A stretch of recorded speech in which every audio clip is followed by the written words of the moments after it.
Good afternoon, everybody, and welcome to Performance E Streaming. Yes, I said afternoon because we are here live for the ANZCAR Daytona 500, brought to you by Neuro Power this weekend. We are so excited to be with you today. I am, as ever, Mr. Carl Wilkinson with you. Joining me up here in the booth, I have Mr. Mark Johansson. Mark, how you going, mate?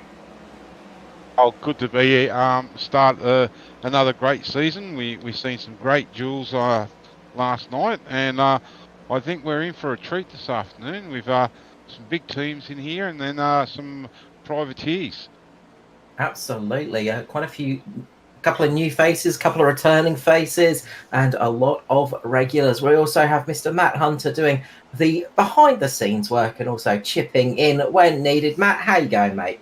Yeah, going good. Yep. Looking forward to another long afternoon or race. But yeah, racing should be pretty good after those duels last night. It was very good racing. So hopefully we see that again today. Absolutely. We saw some brilliant finishes last night, and that has set the grid for today's race. We'll run through that once everybody has finished their little warm up. Everybody just doing those last minute tuning of the car, getting everything set up and ready to go. Just looking at the weather, air temperature 23 degrees, track temperature 29 degrees, a little bit of wind to an easterly direction, and quite a lot of cloud cover today. That is going to help keep that track a bit cooler, Mark, and that can just make it a little bit easier here at Daytona. The weather's good for racing. 29 degrees track temp. Won't be too hard on the tyres. It won't be too hard on the engines. So it would be bring out some great racing. But Carl, I guess the big talking point leading into this is the Valve Esports Toyotas. We seen them last night have some trouble with top speed. So let's hope they can get their Toyotas sorted out. As I know you're a Toyota man. Absolutely, it'd be nice to see them having a better run. Hopefully, they've got that little bit of issue sorted out, because they were just struggling a little bit in just straight line speed, just having a little bit of issue, just clipping a little bit towards the top end, and just not feeling comfortably. So switching to the Camry for the first time, a couple of those guys, and just trying to get that setup absolutely perfect. Hopefully they have got it all sorted out for this race. So we are getting close to the start of today's proceedings, and a big thank you to our partner Neuro Power, of course, a non-profit organisation centred around assisting people with neurological and terminal illnesses, supporting the community and those people in the community that need supporting the most. We thank them for jumping on board for the 2024 season and jumping on board for this, our crown jewel event, the Daytona 500. So quickly, before we jump into the gridding up process, picks for today's race, boys. Mark. The guy in front at the end. No, look, when you look at this field, you've got Jamie Nankervis, Dave Douglas, Jason Martin, and the Mitch boys, Josh Mickelmore. I'm going to have to say, and I know he's going to throw things at me at the end of it, I'm hoping Mr. Foster can get through for a nice win. Matt, what's your money on today? Oh, I think there's a few overdue veterans who want to tick this off their list. Foster, Martin, Danson. Yeah, I think I can't choose between two, but let's go Douglas. Finally, to get one, the big one. Okay, I'm going to be going for the 45, Gary Wellman. He's the only sin boy out there, but we know how good he is on the super speedway. So going a little bit different there, but we will find out in, well, just a short 200 laps time. So let's start running through the starting order for today's race. And taking pole position, it is the 53. It's Edward Foster returning to the track. Good to see him out there, and he's lined up next to the veteran Jason Martin. Two on the front row. It's been a while since we've seen that in these next gen cup cars. On row two, the winners of the duels, it's Norman Clark and Maddie Ray. Row number 3 sees Jamie Nankervis lined up next to Joshua Carroll Walden. On the 4th row, we've got Dave Douglas and our American Russell Bratker. It's Lachlan Aquio with Gary Wellman on row number 5. Row number 6 sees Matt Danson next to Ben Vickers. Row 7, we've got Josh Micklemore and Ruben Phelps. On row number 8, it's Paul Jackson and Brett Campbell. Phil Otto and Shane Bowen are on row number 9. It's Luke Georgeson and Scott Lefebvre on row 10. Row 11 is Steve Hoppett and Brent Hobbs. And rounding us out today, I should say, is Noddy Tompkins. How many times am I going to say tonight? I'm too used to saying that, I swear. So they are all getting ready for the start of this race, and we thank everybody for joining us here today. There's a lot of motorsport going on at the moment as well. So plenty of action to watch after this race and get caught up on. But this is the big one today for the ANZCAR series. And look, it's going to be an exciting one indeed.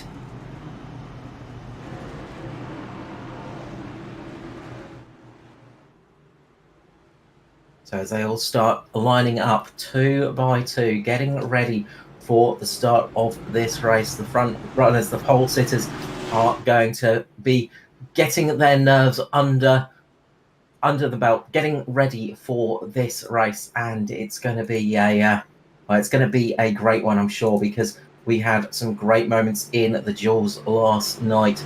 Not the biggest field, but some great quality out there, and that is what's important. Pace car pulls in. We're about to go green. I'm going to shut up. Let's enjoy these cars roar away here at Daytona for the 500.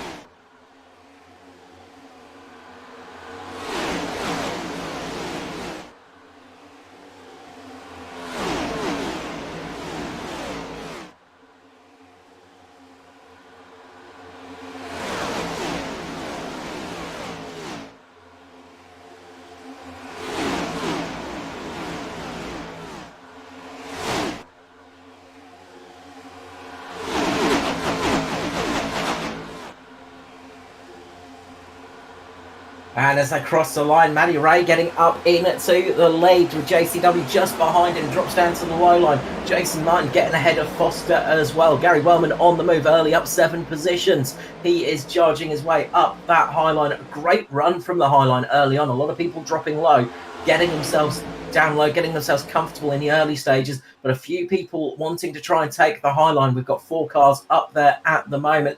The rest all pretty much on the low. Yeah, just looking at that high line, some decent drivers up there. We've got Matty Ray, Gary Wellman, Ben Vickers, and of course Matt Danson. We seen him last night look to the high line quite a few times, but just didn't have anyone to go with him. So let's hope he can make that high line work today for him. Yeah, a few more people, I'm sure, going to be wanting to try and get that high line working today in this race and see what they can get out of this one. It's just going to be the early stages, of course, people just settling in now, just getting themselves prepared for this long, grueling race. Of course, it is it's a bit of an endurance race, really, isn't it, Mark? Because it is such a long race. So many things can go wrong early, and you've just got to keep yourself in the mix. A couple of cars have dropped off the pack already. Brent Hobbs and Noddy Tompkins have just fallen off the back of the pack, and that is not what you want in this early stage, because you're going to be losing quite a bit of speed out there while everybody else is all hooked up. The main group are actually up in the 320 mark at the moment, getting up to about 320 kph, while those guys a little bit further back down in about 312. So they are really going to struggle to get back up there unless we see an early caution. Yeah, definitely. Just looking at Jamie Nankervis' number 8 Toyota, he's definitely up there in the speed. So looks like they may have fixed that little nagging issue and his teammate further back, Scott Lefborough, he seems to have also fixed that issue. So those Toyotas are now working well.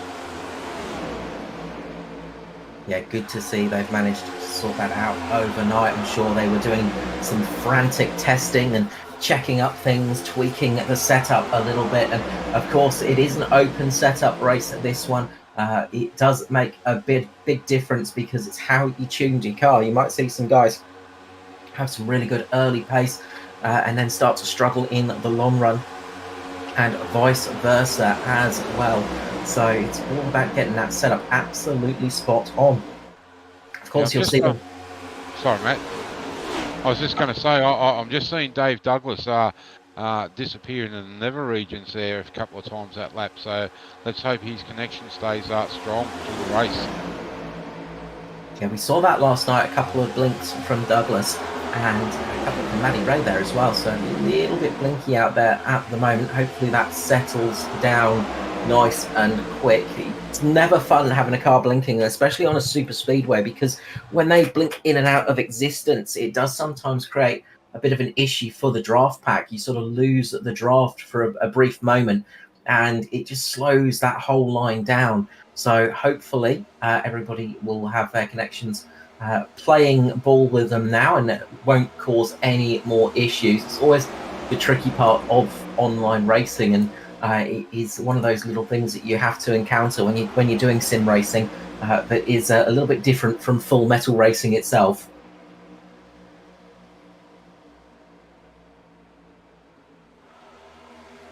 So up front at the moment, it's the 35 of Joshua Carroll in the Natari. We know those Natari cars are quick. Foster taking pole position.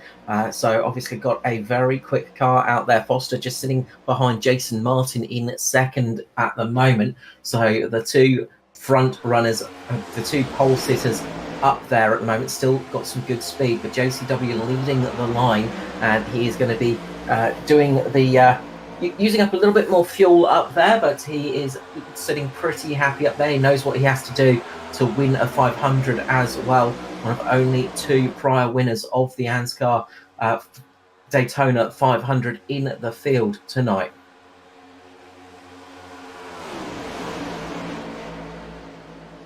Last night, Carl, we've seen the guys get around 39 to 41 laps. So with the bigger packs here today, we should see them stretch that fuel range. Probably, I'd even go out to almost 45 laps maybe. Let's hope we see some green flag pit stops like we did last night, because that is always interesting. Yeah, the strategy is going to be an important one to get right, and a caution can absolutely change the way this race runs when you've got those big long stints. If you can extend it to say 45 laps, that could really be advantageous towards the end of the race. Just mean a shorter splash and dash at the end, and that can really gain quite a lot of time through pit lane. So they're all going to be working out what the best strategy is as they're driving along at almost 320 kph. Doing all the strategy calls in their brains and chatting to their teammates, trying to work out what the best option will be, while keeping themselves in a good position and keeping themselves side by side at some states, in between a couple of cars. There's so much concentration that's needed in a race like this as well. In the early stages, you have the adrenaline kick in straight away and everything is nice and easy, but as it goes on, concentration can start to lapse a little bit. You can find yourself just struggling as well as you go on, as you get cramps and all those nasty little things that creep into your body, and it can just get very tricky. The Highline's starting to get a good run at the moment, being led by Matty Ray. He's got Gary Wellman giving him a monster push behind him. Russell Bracker there, as well as Ruben Phelps, Phil Otto, and just trying to look back to see who that is. I think it's Jamie Nankervis there as well. So that Highline getting a good run at the moment.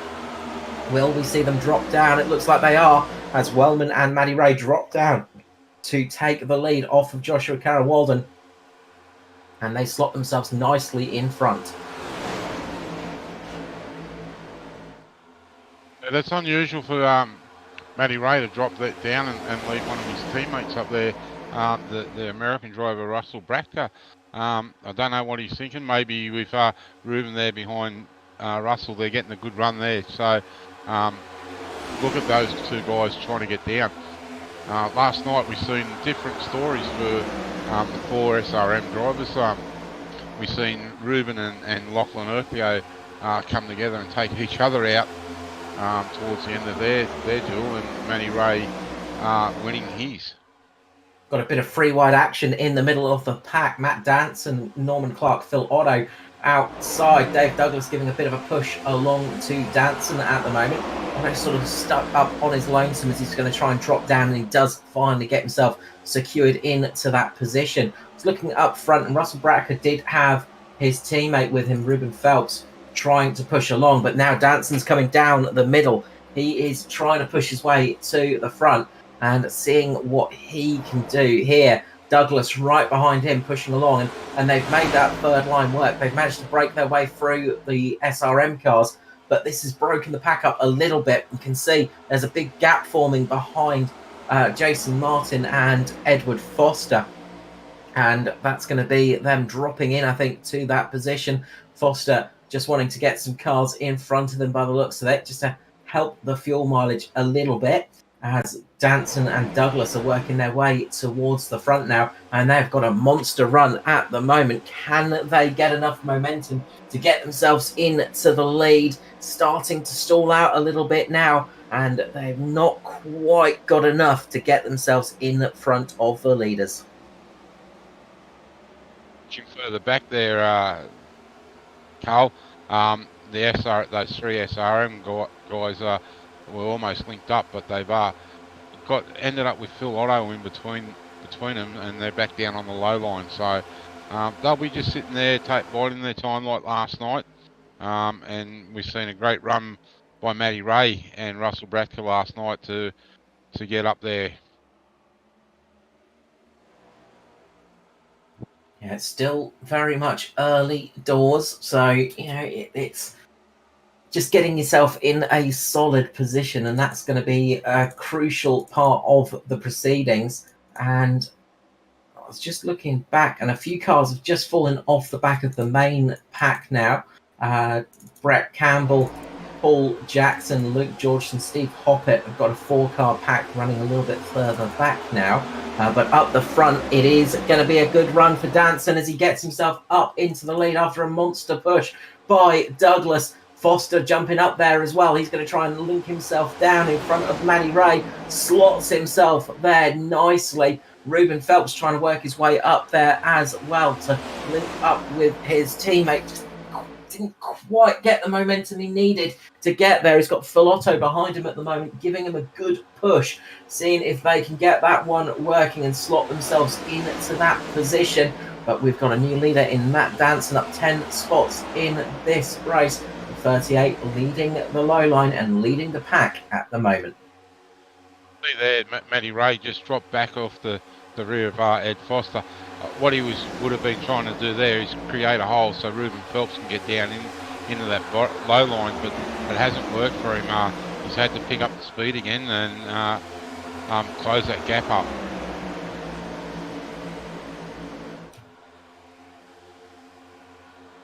Already, Carl, we can see a little bit of team manoeuvres trying to come to the front. At the moment, there's the two Valve Sports are hooked up there. Even though Norman Clark is running as independent, he is working with Valve Sports, even though it is a different make. Norman in the Mustang and then Jamie and Scott in the Toyota. And running the old satellite car out there. Good to see them going, and we know that Norman's got some good pace in that car. Hopefully the two Camrys have got it sorted and they're looking much more comfortable tonight. Highline starting to stall out a little bit. Ruben Phelps up there trying to work his way up towards his teammate. Now he drops down and slots himself between Gary Wellman and Matty Ray. So he links up with his teammate now, and that's left Ben Vickers a little bit out to hang.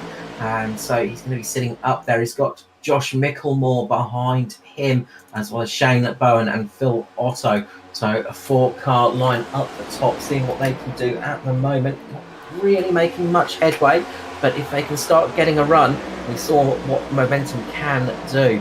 Keep an eye on Danson as well. We saw that car was quick last night. It was very quick, even running off to the side on its lonesome. It still had some good pace. So I think leading this is a good position for that car. It seems to be very, very fast. Yeah, and just looking further back in the pack, that Paul Jackson and Brett Campbell have been able to close up onto this lead pack now. So that's some great news for them, joining back up. But unfortunately, Steve Hoppert has fallen right off the pack, and Luke Georgeson, Campbell's teammate, is also way off the field. Noddy Tompkins is a lot further back, along with Brett Hobbs. Noddy missed his duel last night, so this will be a bit of a challenge in race conditions. The first laps he's actually done in race trim, so although he would have been doing plenty of practice through the week. Yeah, just on Jackson and Campbell, they did a great job to catch back up to the pack. That little bit of battling obviously helped just close the gap, but they had a fairly big margin between them, so great job pushing each other, getting themselves linked back up to the back of this group.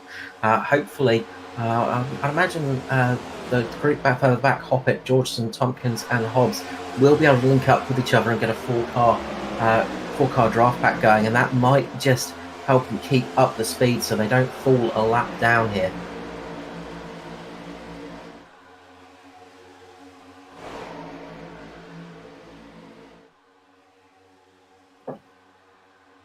So as we roll in 20 laps into this race, and everybody is behaving well so far.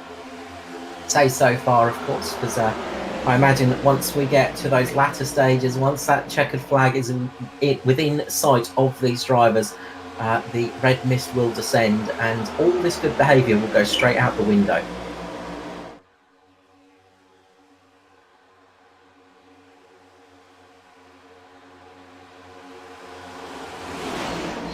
Yeah, look, Carl, this early stage of the race, the first 170 laps, you've just got to buy your ticket to that last 30 laps. And then once you get into those last 10 to 15 laps of the race, that's when you'll see the bare knuckle fighting start, and there'll be no friends out there. Always the case with those super speedways. It's a lot of work that goes into these races, because you sort of get a lot of a holding pattern, and you've got to be in it to win it as well, and that it involves keeping yourself safe, keeping yourself out of trouble, and it's easier said than done a lot of the time. Of course, it can be very, very easy to find yourself in an accident, and an accident not of your making as well. We always talk about the big ones here at Daytona and on all super speedways. All it takes is a tiny mistake and you can take out half the field in an instant. And as the race goes on, as we say, drivers just get a little bit more tired as fatigue starts to set in and aggression gets turned up, that becomes more and more of a risk. Most certainly does, and like you get to that middle stage, and I know you know this, Carl. You get to that middle stage of the race around probably lap 75 to 150, and your mind starts to wander. If you just get complacent just that little bit, you can end up making that little mistake, rubbing a driver the wrong way, or just getting down below the double yellow lines there, and that can see you see your race over for the night.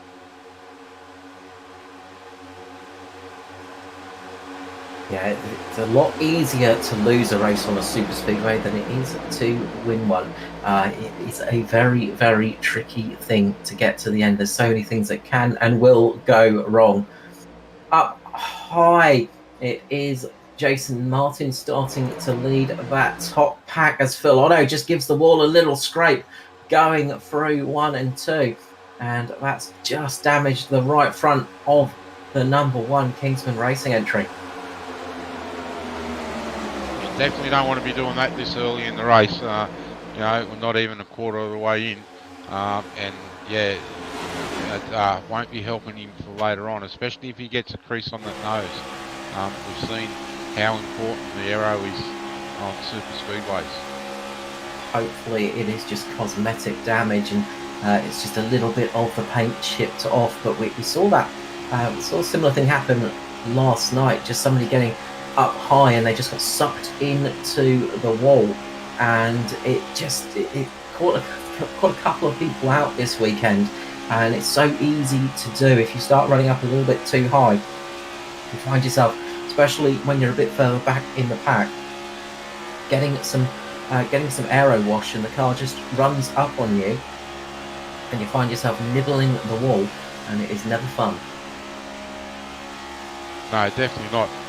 I'm just wondering today how many guys will choose to take tyres in each stop. Last night through those duels, we've seen a lot of guys just take lefts, so it's going to be interesting. Even though here especially at Daytona, you don't get a great deal of tyre wear, but you do get a slight benefit from new tyres.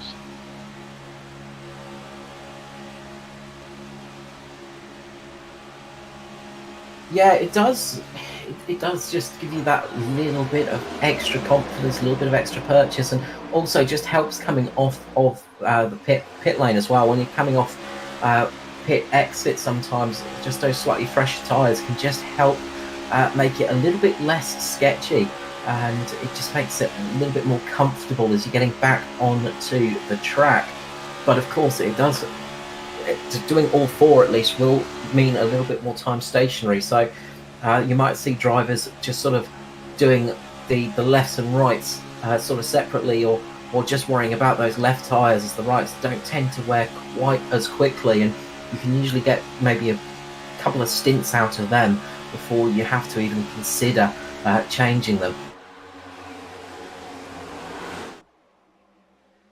It also depends on how far down you run that fuel tank too, Carl. If you run the tank so you've got half a lap left for your stop, your fuel normally covers the tyres. But again, it's as you said, it will help getting off pit lane.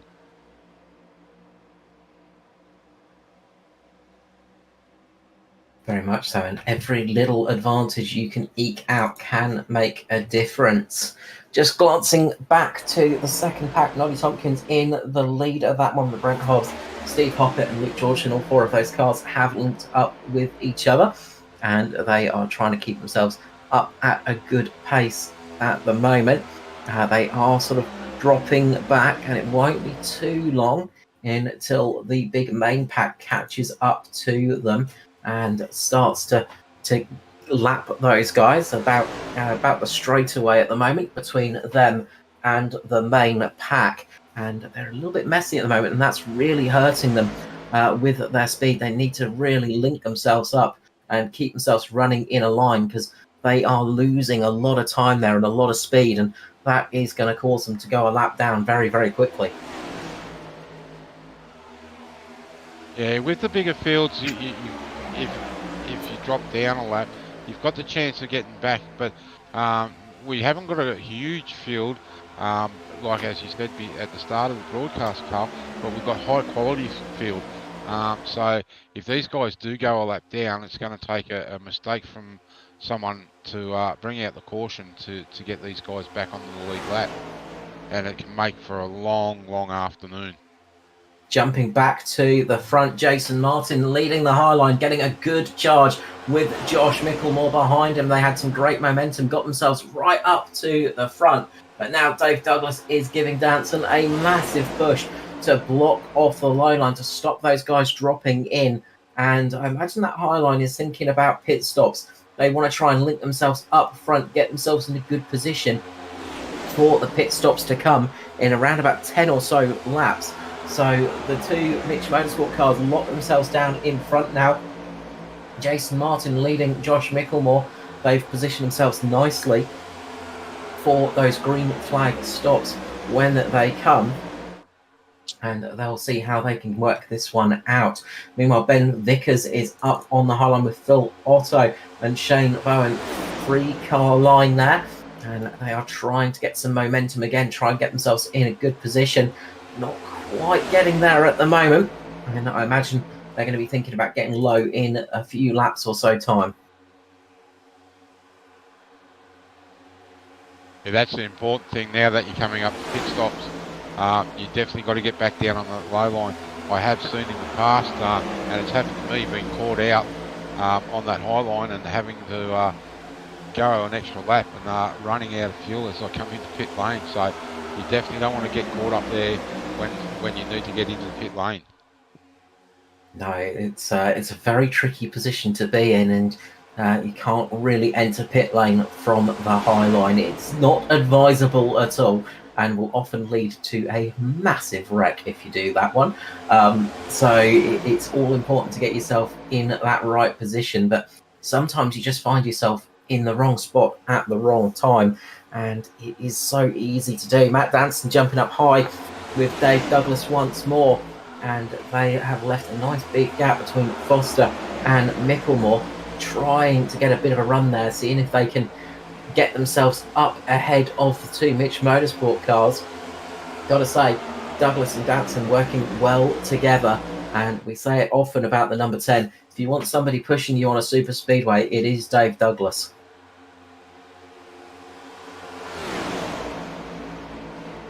Yeah, I've seen Dave push a lot of people to race wins, and I guess if you, as you said, if you want anyone there, it's definitely him.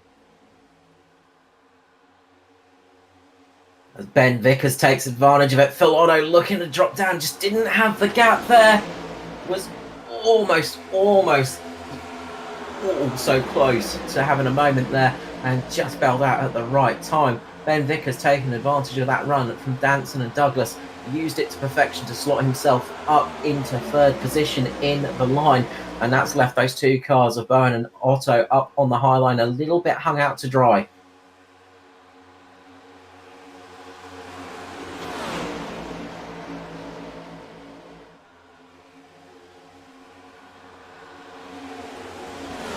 And they'll be wanting to get down low relatively soon. It's going to be getting to that point where they're glancing at the fuel gauge, or lack of a fuel gauge, I should say. It will be very minimum in there now, and they will be thinking, all right, we need to get down low, get ready for some pit stops. Of course, if we're going to get green flag pit stops, what are people going to do, Mark? It's always a crucial decision. Do you call it out and hope some people come in with you? Are you working it out with some teammates in your team channels? Are you trying to gauge when everybody else comes in? Or do you just try and run the tank dry and extend your stint as long as possible just in case a caution flag flies? Yeah, this first stage I tend to come in and run my own race and hope someone comes with me. But I know that there's a lot of guys out here that will react to what the guys in front of them do.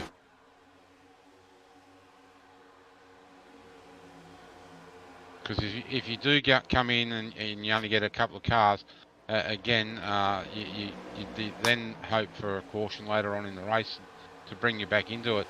But yeah, it's a roll of the dice type situation, really. Always a tricky thing. And then there's getting into the pit lane, and that's never an easy task in these cars. You're running at top speed, and that means your brakes are going to be icy cold when you come on to the lane. A few drivers will just start dragging the brake a tiny little bit as they go round on these laps heading into the pit stop, just trying to get some temperature into those discs so they don't lock up. But it is such a tricky thing to get right. Getting yourself slowed down to the pit lane as well. You've got to slow yourself down to, I think it's 90 kph, the pit limit here. And that is, it feels like you're going incredibly slow when you've been going about 300 odd kilometers per hour, dropping down to 90, and then keeping it at the 90 mark as well, because there is no limiter in these cars. You don't have any fancy electronics, you don't have any aids, you have to do it all with your right foot. Keep the car in the speed exactly right, and then get yourself into the pit bay. Yeah, definitely. And you're coming from asphalt onto concrete too, so it's can be a bit slippery. Just looking at my camera view, this lead pack is closing in on those 4 cars that have dropped right off very quickly here. So we next lap or 2, and we'll see that those guys go a lap down. Yeah, they're about 6 seconds off of that group at the moment, and they are catching them very, very quickly. And I think I just heard that part of that group is coming into the lane. Steve Hoppett's going to be pitting very, very soon. He's been running out on his lonesome, and that will have eaten up a fair amount of fuel. As we know, if you're sort of running at the front or running on your own, it uses a lot more fuel than it does in the pack behind. If you've ever driven on a on the freeways, on the motorways. We got a wreck up front. I just seen someone go across the grass. So someone out of that back 4 have. Oh, how did the pack avoid that? That was massive. Brent Hobbs stuck up there, did a great job just holding the brake. He did the right thing there, although it was very, very scary for the rest of the field, because, yeah, he had nowhere to go. How did everybody avoid that? Great job from everybody there. I think Maddie Ray might have just given it a slight clip, and somebody else back there as well, just having a brief moment. Paul Jackson as well. He just got a little bit off-centered, but that was a scary, scary moment. I'd like to see that one from onboard Matt Danson or somebody in the mid-pack. So by what look of that, Noddy Tompkins has kept running, and the oh, geez, whew, that was scary. Yeah, I think we're going to need some new race suits down throughout the pack. It's not just tyres that are going to need to be changed in that next pit stop. This is from our leader, and just coming along, it's 300 odd kph, and there is a car stationary up the top of the tri-oval, and it gets worse in the mid-pack because you do not know what's going on. Just saw there from Wellman, it just did not see that car until the last minute. Paul Jackson just gets tagged from behind as well as he's slowing down, and manages to just about save that car. Sorry, Carl, he's done so well to keep that off the wall. Yeah. So it's kind of sort of killed this first set of pit stops, because everyone will come in the pit lane now, I would imagine. Yeah, everybody will be in. Amazingly, I don't think we've got any damaged cars from that. If you were to tell me that was going to not cause any damage to cars, any significant damage, I would not have believed you.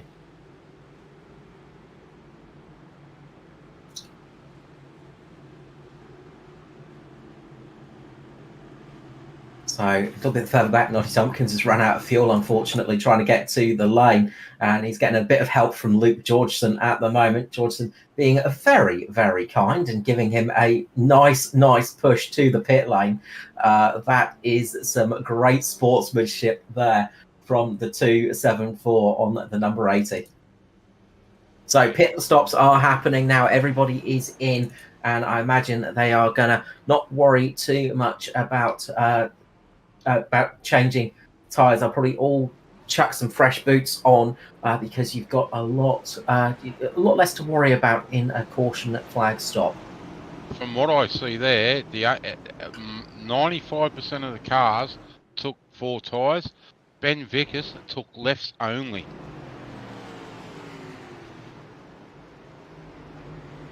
Okay, yeah, quite a few lengthy pit stops there.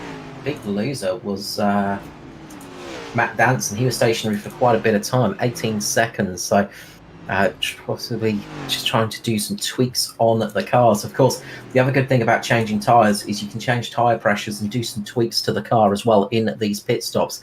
So I'm sure a few people will have done that just to get the car a little bit more balanced.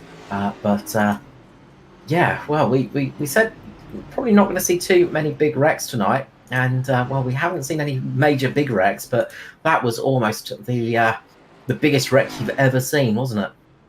Definitely. Just on the pit stops, Gary Wellman has only just left his pit. He was in his box for 1 minute and 3 seconds. So he's definitely had some damage there that he's got repaired.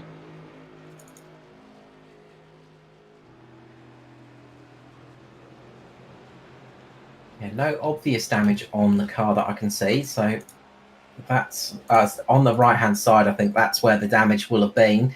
So on the right door, there is quite a big scrape down the side of that car. So everywhere else looks fine until you get to the right-hand side. And then it's a little bit second-hand, but no major damage to the front. That's always a good sign. So should hopefully still have some speed in the 45 tonight.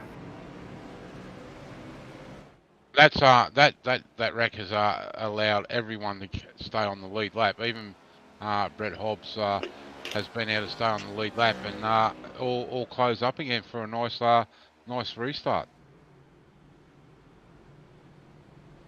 Now it's going to get everybody back into this race, and well, as I said, amazing that nobody was taken out in at that moment, because I was sure that was going to be a huge wreck when I glanced the stationary car on the trival there.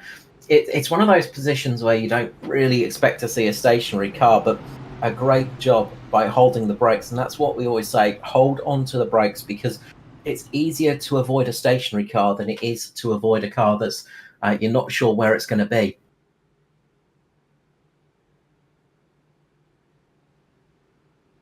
So coming down to the restart, we'll get into the restart zone, and then you'll see DD put his foot down and lead this race away. Just wondering how good a start that Josh Mickelmore will get, because he is good on the restarts. Of course, it is the weird thing about the super speedways is you don't always want the biggest advantage on the start, because if you pull out a nice big gap, it just means everybody behind is going to get a big draft and then fly past you.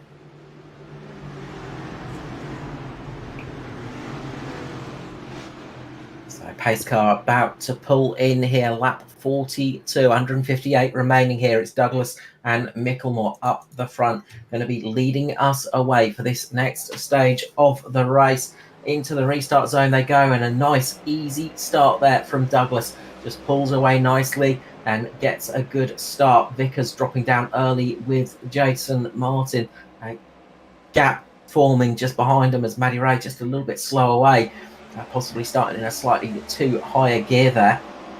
But they are away nicely now, and they're all going to start trying to slot themselves into position for this next run of laps.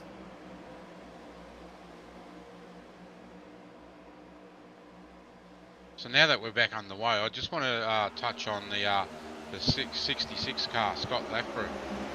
He's new, he's a rookie to the series, and he's actually also a rookie to oval track racing. He's come from a circuit background, so it's good to see him out there and having a run under the guidance of team leader Jamie Curvers in the 8 car. So be good to see him get a good result and continue on with the Crown Jewel races for the rest of the season.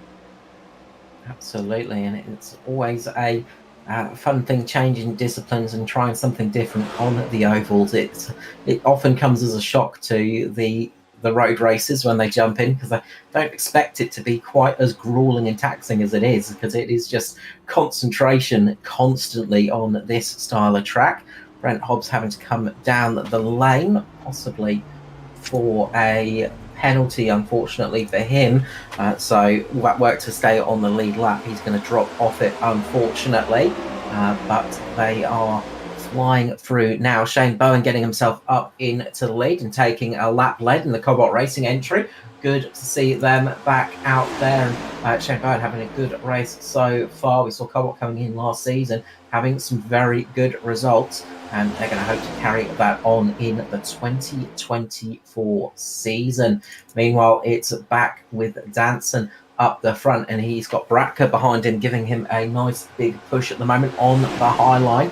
There's two SRM cars linked up with Bratka and Urquio, and they are trying to work their way up there. Paul Jackson getting himself up in the mix as well, and good to see him up in 6th position at the moment, considering he was almost in the wall in that incident. Great job avoiding that one, as we see Urquio and Bratka drop down, and they do that nicely. We'll see Danson try and squeeze in. Not enough room there to drop in low, and that is a nice job by the teammates. Now Danson's got a good jump up front with Jackson. We saw Jackson and Danson working well together the other night, but now they've dropped down, left Danson out high, and with very few friends. JCW, Phil Otto up there, but that high line has just stalled out a little bit as those cars have bailed on him, and Paul Jackson will take the lead of this race. Will he have that lead as they cross the line? Because Danson getting a huge push from another driver that is very good at pushing you towards the front, and that's Joshua Carroll Walden. He's done a great job of getting himself and Danson up there, and they drop down low and take the lead of the race and the low line. Yeah, definitely, and we can see there in 3rd and 4th, even though Paul Jackson lives in Australia, he still classes himself as a Kiwi.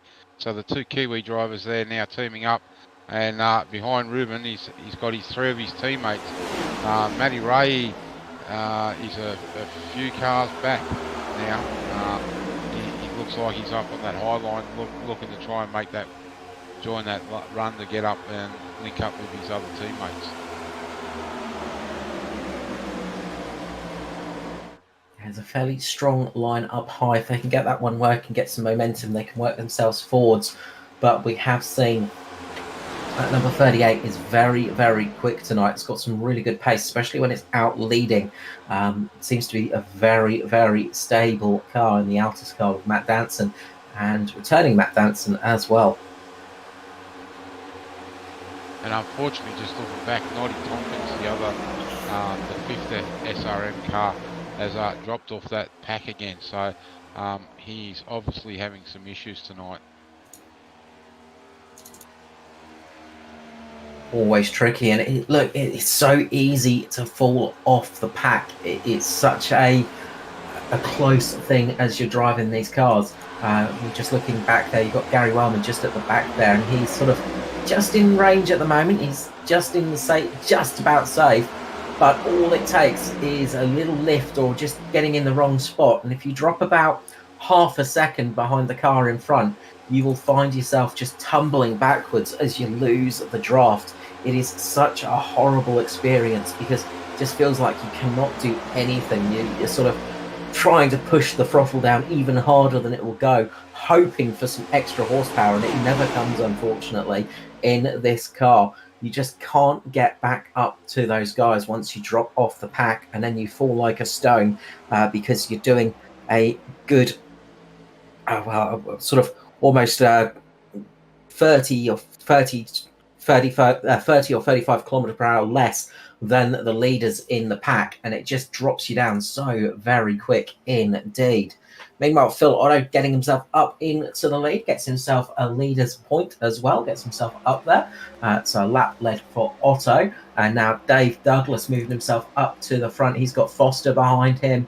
The Godfather of ANZCAR moving himself up towards the front once more, and good news for them is both Natari cars up at the front of the pack at the moment, so teammates will be able to link up with each other later in this race if they keep in those positions. And also look at the top line there, Carl, behind Douglas and Foster. You've now got those 4 SRM cars joined up, although there is a little bit of gap between the 4 of them. They'll be definitely trying to work hard to close those gaps. As I say, that Russell Brackett closes up a little bit on Ruben Phelps.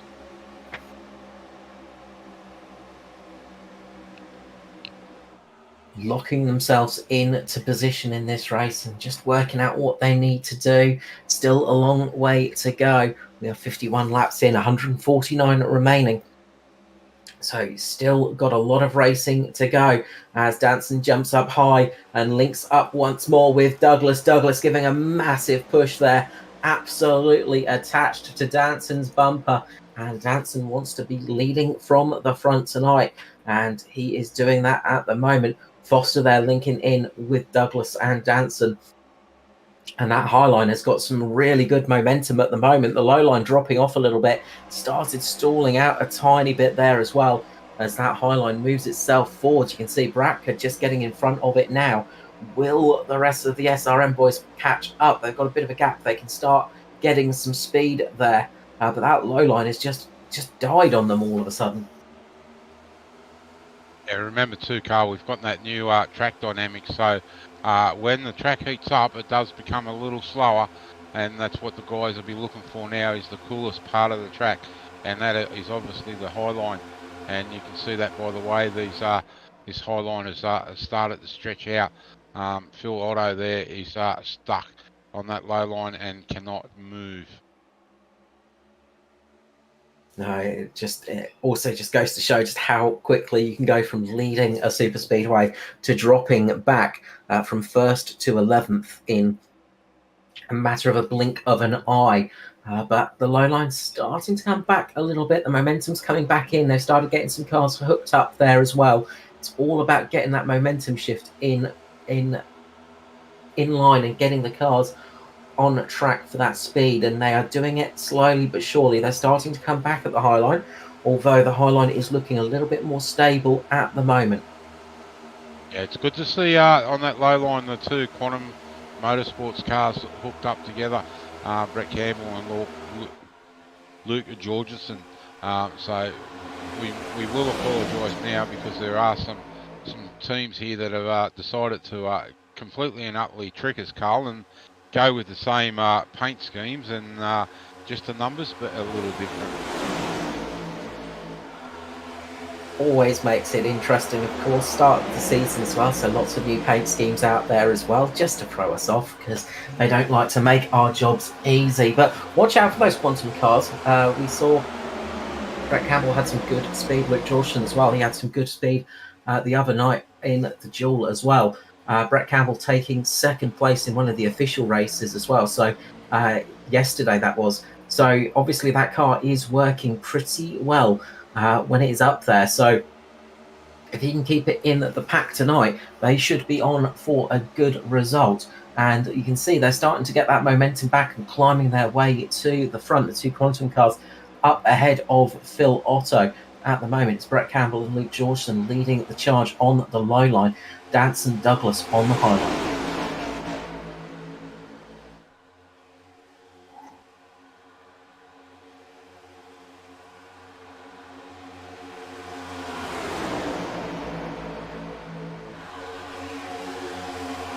So as we chug along and move in, you can see that low line starting to come back to the high line now, and they are just getting that momentum back. But the high line's still looking nice and settled.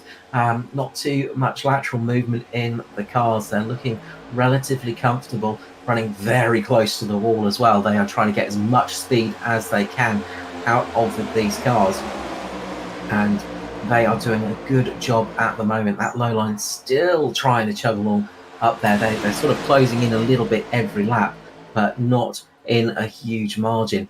The high line is doing a good job of running at the moment, so we'll see how that unfolds as the race goes on.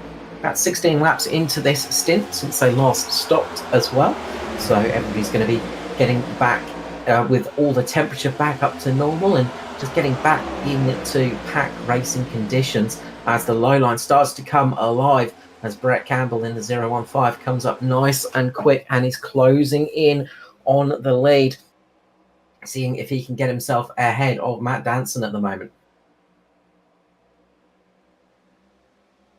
Got a little job for Matt in the background there.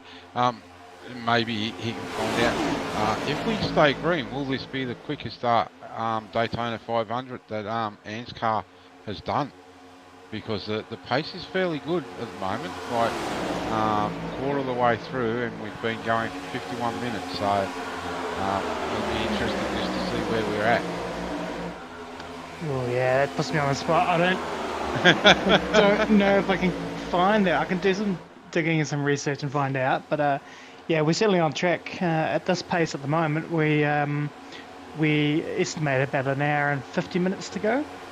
So Yeah, that would put it at 2 hours 40 would certainly be pretty quick. Yeah, I'd say it would be one of the quickest 500s that we've seen.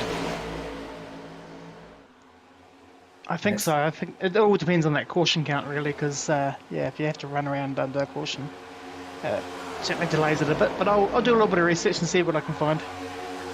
And I do apologise now because I've probably jinxed them and we'll have a handful of cautions. Well, I think we'll be good. I think we will stay relatively caution-free, and then I think in the last sort of maybe the last stint we might see a few bit of cautions happening with blocking and stuff. But yeah, we'll see what happens. Yeah, definitely. Yeah, it's everyone's been nice and clean and playing nicely at the moment. But as I said earlier, once that last 15 laps comes, the gloves will come off and people will be bare fisty. Traditionally, I think we've seen races. They have a whole bunch of cautions at the front, then a big long green stretch in the middle, or they have a big long green stretch to about that last quarter. But yeah, there's usually always a bunch of cautions near the end. So these lap cars that have just the lead pack's just gone past has allowed that high line to close the gaps up a little bit now.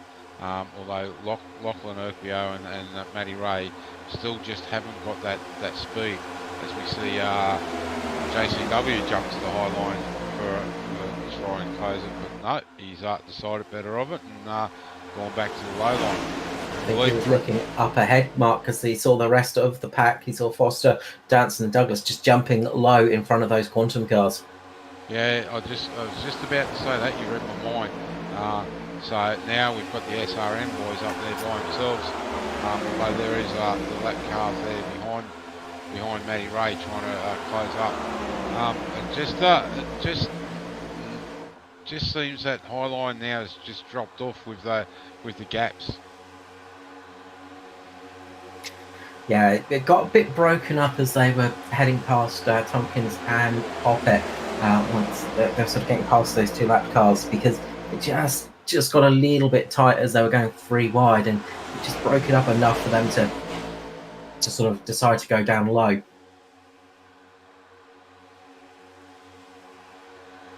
Now the Bitch boys have decided to jump up in that high line, so they're together, and I would think they are trying to work with the SRM gents. It looks like they are starting to get a bit of a run now and trying to work their way towards the front, shuffling themselves forwards in the pack. And it is all just about shuffling, isn't it? At this stage, you're sort of trying to position yourself in a good place, but you can't really. You don't overtake on a super speedway like on your traditional tracks. You've got to have somebody working with you. You've got to have some spaces, and you've got to try and move yourself forwards by leapfrogging other cars. And it's not always an easy thing to do. It's very easy to sort of sit in a position and just sort of hold still for a long period, but then all of a sudden you need to start shuffling yourself forwards. And if you haven't been doing that all race long, you sort of find you tend to struggle a little bit, just because you don't know who's around you, you don't know the speed of the car, and it can just catch you out a little bit too. Yeah, definitely. You see there the nice big push by Jason Martin on Josh Mickelmore to try and get him further up. Excuse me. But that bottom line is definitely the working line at the moment. These guys have been sitting there and just running away. A little bit of a awkward push there by JCW on Phil Otto, so no harm done. He's been able to keep it straight. That's always another thing as well, Mark, is just getting used to the guys pushing and being pushed as well. As you want to have somebody that you've worked with through the race, because if you're working with somebody constantly, you know how they're going to push. You know sort of what force they use. You know what speed they run, and you know what lines they run as well. If you start playing with somebody else late in the game, sometimes you find that they're not quite holding the same line that you're used to. They might take a bit of a tighter line through the corners, or might just be a little bit a wider entry, a little bit of a wider exit. And when you're trying to push somebody, when you're trying to bump draft somebody, that can really make it difficult. And you can very easily give a bad bump on somebody because they're just slightly in a different position than you expect them to be. You hit definitely the wrong part of the rear quarter panel and you end up turning them. Yeah, that's what I was going to say, Carl.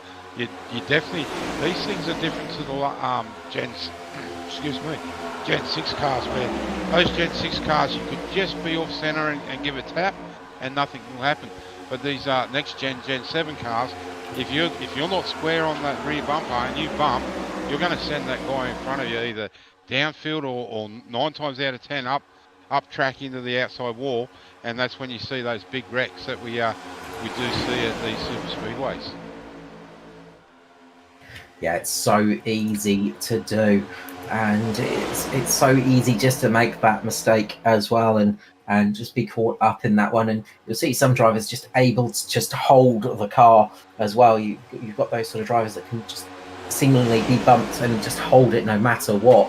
But if you're just caught at the wrong time, just slightly caught off guard, it is very easy to lose that car and find yourself in a very wrong position. Yeah, definitely. And also then when it comes down to side drafting too, these cars, if you don't have a good run and you get down on and you try and side draft, it tends to pull yourself and that car you're trying to draft back a little bit. So there's not a lot of side drafting happening in these next gens in these races. It's more the bumping and trying to get the run on the outside.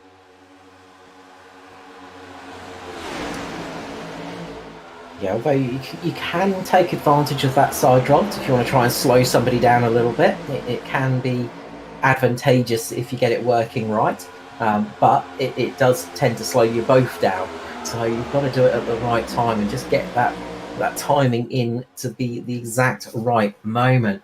As we start to see that high line starting to close in now, Josh Mickelmore leading the charge up there at the moment with Jason Martin, Ruben Phelps, Russell Bracker, Lachlan Urquio, Shane Bowen and Maddie Ray all running the high line at the moment. The low line still pretty settled and they are chugging along nicely at the moment.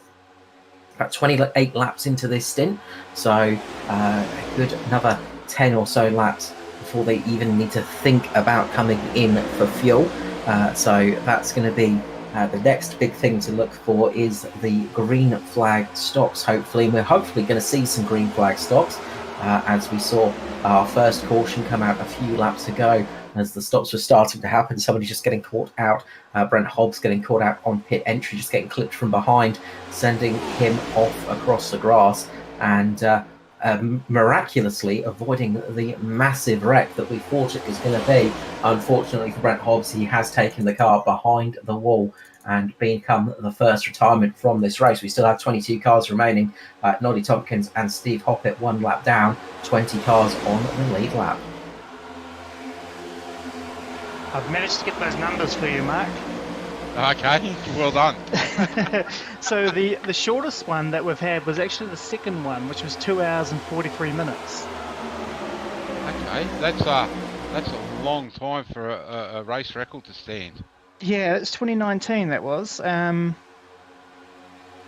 longest is, let me work out the numbers here, was in 2022 at 3 hours and 1 minute. Okay.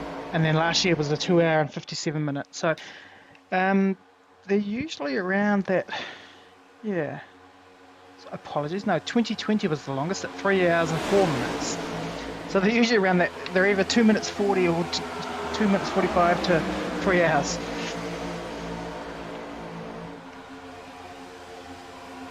There would have been a higher proportion of cautions in those last few years as well.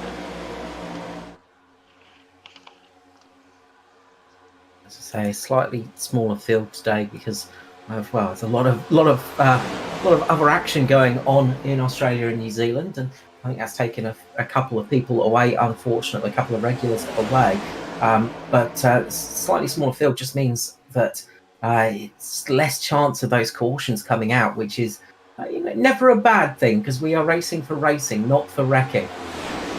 That's true. While we're in this lull, I might just touch on some of our other crown jewel races that we've got this year, Carl.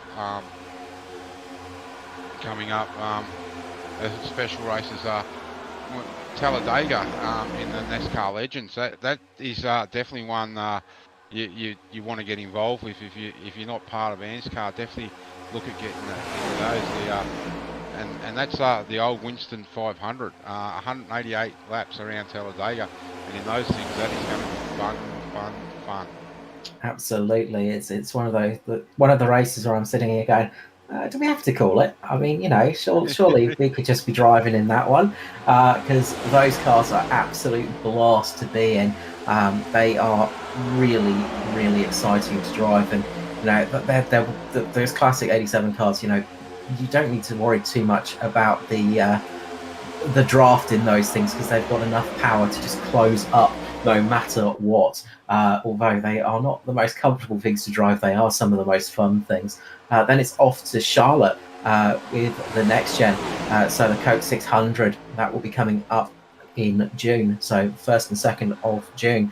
I was just going to say, I can tell you, I'll definitely be in the booth for that one because that is not one of my favourite tracks. Oh, come on! I'm sure we can tempt you out. Then it's back to the Brickyard. Yes, we're heading off to Indianapolis in July for the Brickyard 400, and that's going to be in the Gen 4s. So that is going to be great fun, a real classic, that one. And look, it's great to have the Brickyard back on the calendar. Yeah, definitely is. I think that one you might be calling by yourself, or I might be calling Tommy Car. Yeah, it's definitely going to be a good one. And those Gen 4s, absolute hoot to drive. And then it's off to the Gen 6 for Darlington for the Southern 500, and that's in on the 1st of September. So the Crown Jewel events, we are looking forward to bringing you those races. Although a couple of them, I'm sure we'd rather be racing in. Yeah, definitely. And I'm quite sure Matt would probably be enjoying racing in one or two of those himself. So might be a bit hard for him though to push buttons from while he's driving. Maybe I should have jumped out here and had a crack. Well, don't worry. I was tempted to come out and qualify the other night, and I thought, nah, I haven't done enough racing in the next gen, so I won't be going out there to be a mobile chicane. We can see that top line right at the moment. The Mitch boys giving Bill Otto a great push to the on that high line, and may even see him get the run up and get into first place. Because they have really got a run. You can see there, Josh really glued to that rear bumper of Otto. Yeah, Dave Douglas doing the same to Danson at the moment. They are absolutely pushing those cars ahead of them, trying to get a new leader in the race. And it's getting a little bit squirrely for Otto. He's doing a great job of holding the car, veteran of the series. And Josh absolutely giving him a monster push there to the front of the pack. Not quite there at the moment. It's starting to stall a little bit. Can they get the momentum back across the triangle? Get themselves up there. Jason Martin joining the fray as well. And they are trying to get themselves right back to the front. A little bit further back, the SRM boys just holding off a little bit on that high line. It looks like they're just keeping a little bit of distance, keeping themselves safe at the moment. See the two Quantum cars inside as well, splitting up the Atari boys. So quite a few teams trying to get themselves into play here, trying to get themselves into positions, but a little bit harder to do It's easier said than done, it seems, and the high line is just absolutely evaporated now. The SRM boys jumping down low and leaving just Otto, Micklemore, and Martin up top. So there's not too many cars up there at the moment, as they're all just jostling for position, and they're getting to that point where fuel is going to be starting to creep down. They'll be glancing at their strategies and going, "Yep, I'll need to get some fuel in the very near future. Probably about 4 or so laps until we see them coming in. So it won't be long until we start seeing some pit stops happening here at Daytona for the ANZCAR Daytona 500, brought to you by Neuropower." Just looking further back in the pack, Jamie Nankervis has jumped up onto that high line to try and get a run, and you can see there his two teammates, or might call them teammates, have just opened up that gap, let him back in behind Norman Clark. Again, I think we've mentioned that Norman Clark had a great run in the duels and got his first ANZCAR race win last night. So it was good to see him have a great race. Absolutely. The young rookie Norman Clark taking his first victory. Great to see there.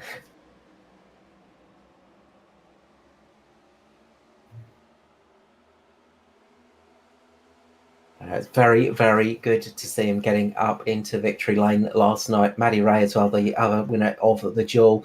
And they're going to be hoping to try and repeat that tonight for the 500. And there'll be some very popular drivers getting a win if they manage it today, I should say. Meanwhile, Phil Otto still up high with Josh Micklemore. Jason Martin's dropped down low. So it looks like people are starting to slot in position as we hit lap 80 here, 120 remaining. We are getting very, very close to half race distance now. Won't be long until we just have 100 laps remaining, and it is flying by at the moment. These guys are making some great pace out there, and if we don't see any more cautions, this could be a nice quick 500 for us all. That means I might be able to still make my dinner date. We've discussed it now, Mark. We're not going to be finished until about midnight. It's very, very nice and calm at the moment. You know, as we've said, it's this middle stage now around to about 180. We'll just see not a lot of desperate moves, just nice, calm racing. You know, people think you just get in and turn left, as we said many times, Carl, but there is definitely more to it. Like right now, that these guys will be thinking, right, do I need to take a full tank of fuel, or can I short fuel to try and get a spot? But then that leaves you vulnerable later on in the race, where you have to come down and take more fuel. Do I take tyres, or do I take 2 tyres? So there's a lot of things going through these guys' head. They'll be talking to each other on their race channels, trying to work out when they are gonna pit. I know Brett Campbell there in the 015 Quantum car. He's actually got a live spotter. Hayden Schultz is actually live spotting for him. I think by what I've been told, Matt Danson's got a live spotter. So, you know, there's a lot of people out here, and those guys that got live spotters don't have to worry about anything to do with the fuel or anything, because their crew chiefs and spotters can actually do it for them. So, and Dave Douglas is in, Luke Jordan is in, Matt Danson. So, Brett Campbell as well. He may end up with a penalty for that. He may have gone too hard in the pit lane. We will see there. That was very, very close indeed. And that's the tricky part about green flag racing. It's always a tricky one when that happens. You've got to be really cautious on pit entry, because you're trying to slow down and it's very easy for a mistake to happen. But they're all getting through, and it looks like they've all made it through without penalty. So great job of getting the cars slowed down and getting them into position there and not getting a penalty. Edward Foster now in the lead with Joshua Carroll Walden, and we're seeing some more pit stops happening as well. Gary Wellman, Paul Jackson, Phil Otto, Nolly Tompkins in the lane. So pit stops happening a little bit earlier than expected there, I think. So a couple of people just catching off guard there. I was expecting maybe a lap or two longer, but we're seeing the rest of the field now starting to peel in, and this is going to really split up the field. So that can be just such a big moment for these guys, and it can really change the way this race works. You've got to get out of the lane with a nice group of cars, get yourself up to speed, get yourself back in a pack and get things working.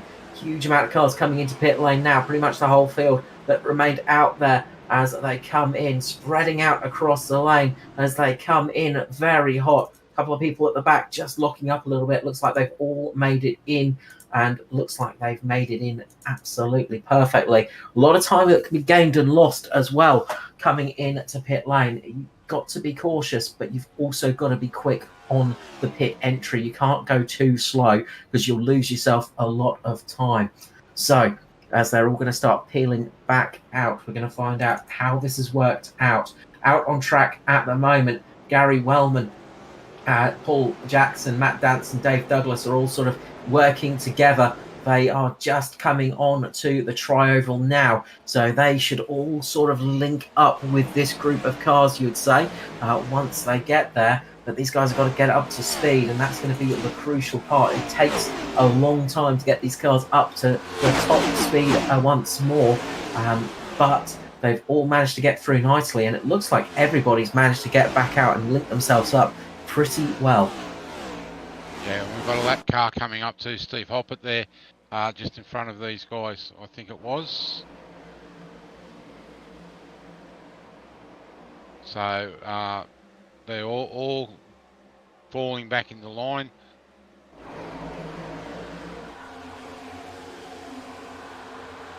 So up the front, Foster, Martin, Micklemore and Carroll Walden.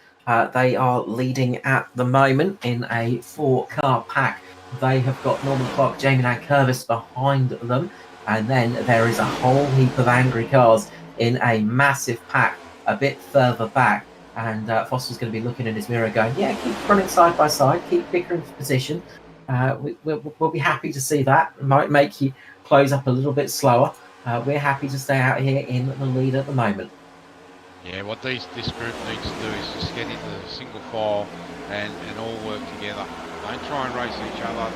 Catch up to Foster, Micklemore, Martin and JCW.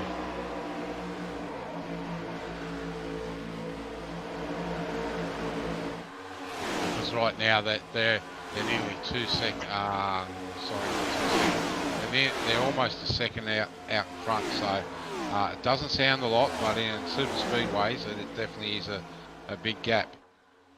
I've got about 4 seconds over Dave Douglas at the moment in that secondary pack, but they're closing in on Norman Clark and Jamie Nankervis. So once they start to close in and get themselves working together, they should have a better speed and start to close the gap on the front runners. But they're doing a good job at the front at the moment. They're running very close to each other and running some good speed at the moment. It's all about getting that draft pack working, getting the aero to run over the cars, and just getting as little resistance as possible for that group of cars. And they are doing a good job at the moment up the front, but the rest of the pack will close in. More cars in a pack leads to a quicker pack, and you can see that now. That big group of cars is bearing down very, very quickly indeed, taking about a quarter of a second out a lap at the moment, and going a bit quicker than that very soon. But great pit stops from Foster, Martin, Micklemore and Carroll Walden. They had a really good run down the lane, got themselves in and out in perfect synchronicity, and found themselves on track together.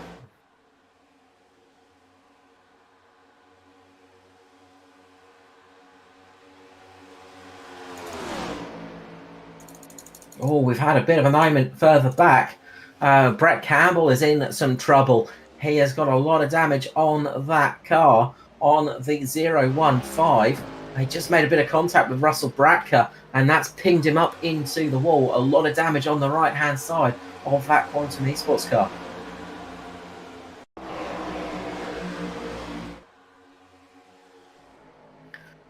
See if we can get the replay of that one and just find out what happened there on the stream. So a little bit further along, I think, from here.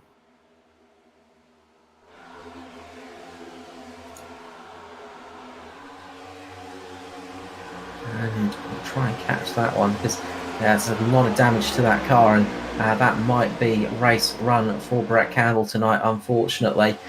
And that was never a fun thing to happen. Just looks like he's just got a little wiggle on, just gone down into Bratka and made contact, and it's pinged him right up into the wall.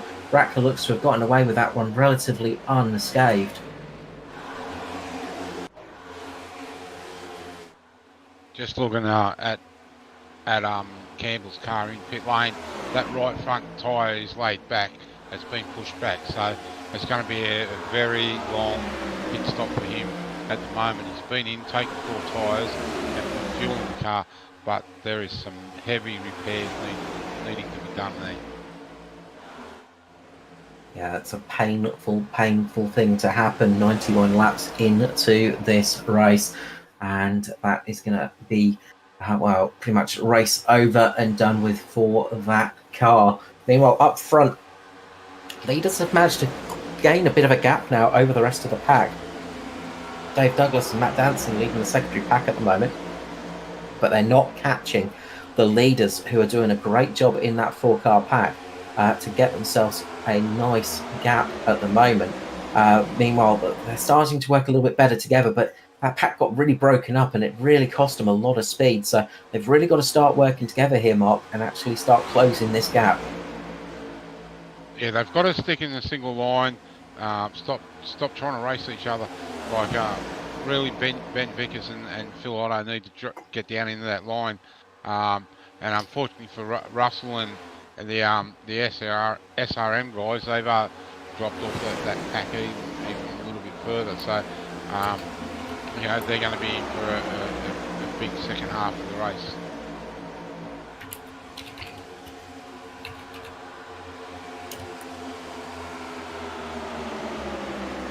Yeah, it's going to be getting things now for this second half, and well, we're closing in on half race distance. The gap is starting to close now between Douglas and Carol Walden. Not by a huge amount, but they are starting to chug along and starting to get a bit more momentum, a bit more speed. So that is coming along nicely.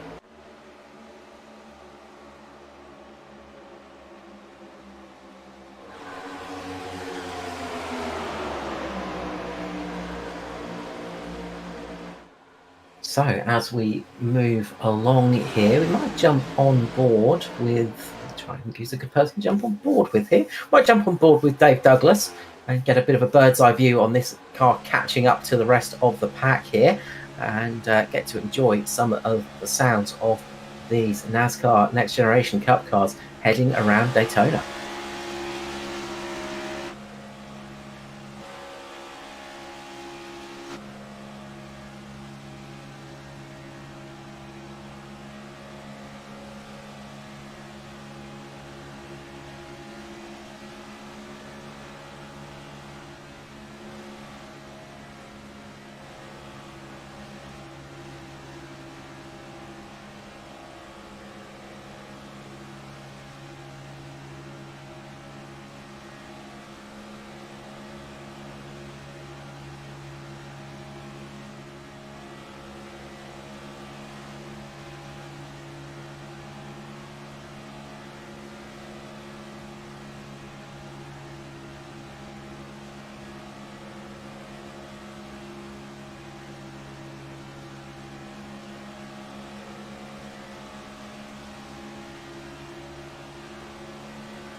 So you can see that gap visibly closing as they go along. And the gap, as you can see on the timing screen as well, closing every moment. Dave Douglas hooning along at the moment with some good top speed. He's up at about 326.4 kilometers per hour, while the pack in front are about 325. So Dave is closing in. It won't be long until the rest of the cars close in on this front pack, and we have one big long caterpillar of cars once more. The really good thing here, though, Carl, is we've mentioned it before, but it definitely looks like those Toyotas have sorted that problem out, and they're in that group. So don't be surprised if we see them make a good strong move towards the end of this race. Yeah, it's great to see they managed to fix them up and get the cars running at a better pace. I was just hearing over the radio, just Steve Hoppett struggling out there. It sounds like his setup is not working for him, another Toyota driver actually, and he's just not able to get the speed out of the car. He's just struggling for top speed in that vehicle. So maybe just a few cars just struggling to get that setup absolutely perfect. Maybe just not quite, maybe gears just a little bit too long, a little bit too short possibly, and they're just not quite got it in that sweet spot at the moment. It's always a tricky thing to get these cars set up for super speedways. Of course, we are running open setup for the Crown Jewel events, and that means a lot of work goes into getting the cars in the right spot and getting them in that sweet spot. It is just such a tricky thing to do, and so many little things you can do to get the car just having a little bit better pace out in the lead of the pack or in the mid pack or on its own, but you're never going to get the car absolutely perfect for every single condition.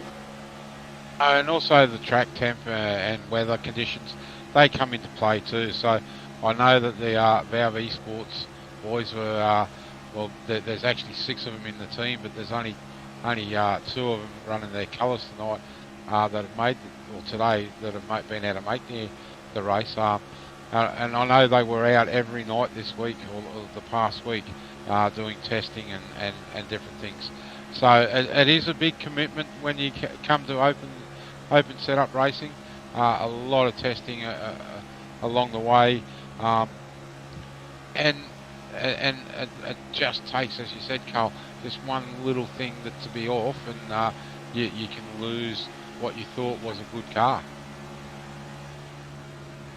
And as the track sort of changes as well, and the different packs change as well, there's so many little variables that make a difference, and sometimes it's very hard to set up for those little bits and bobs.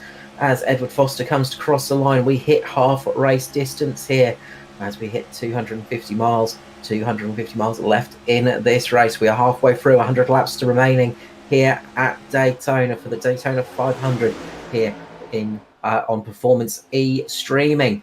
We thank everybody for joining us here today. We hope you're enjoying this race brought to you by NeuroPower today. Of course, NeuroPower, a non-profit organisation centred around assisting people with neurological and terminal illnesses, supporting the people that need it most in the community. A big thank you for them for jumping on board. A very worthy cause indeed.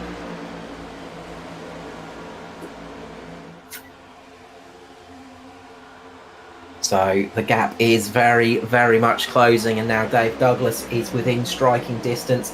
He is getting a nice big draft from that pack ahead, and he's going to close up very quickly, and watch him jump up high with Matt Dance and Norman Clark jumping up there as well.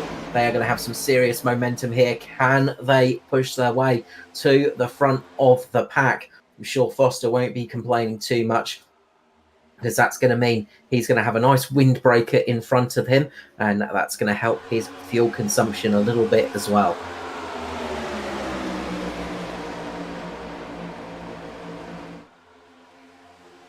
Both Dave and Ed will be struggling for fuel towards the end. They're with leading this pack, leading the 2 packs. Dave has probably hurt a little bit more with having to push that a little bit harder to catch that lead 4.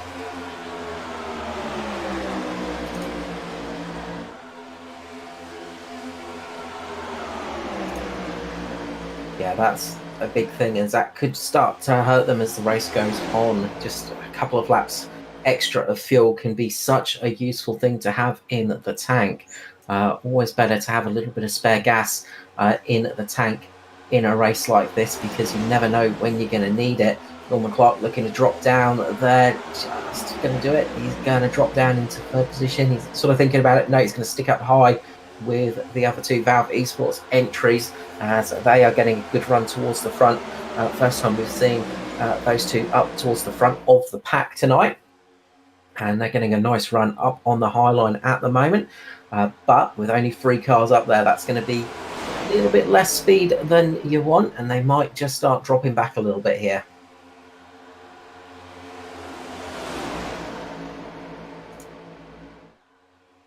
Still a lot of laps to go, so they wouldn't be too worried about that at the moment.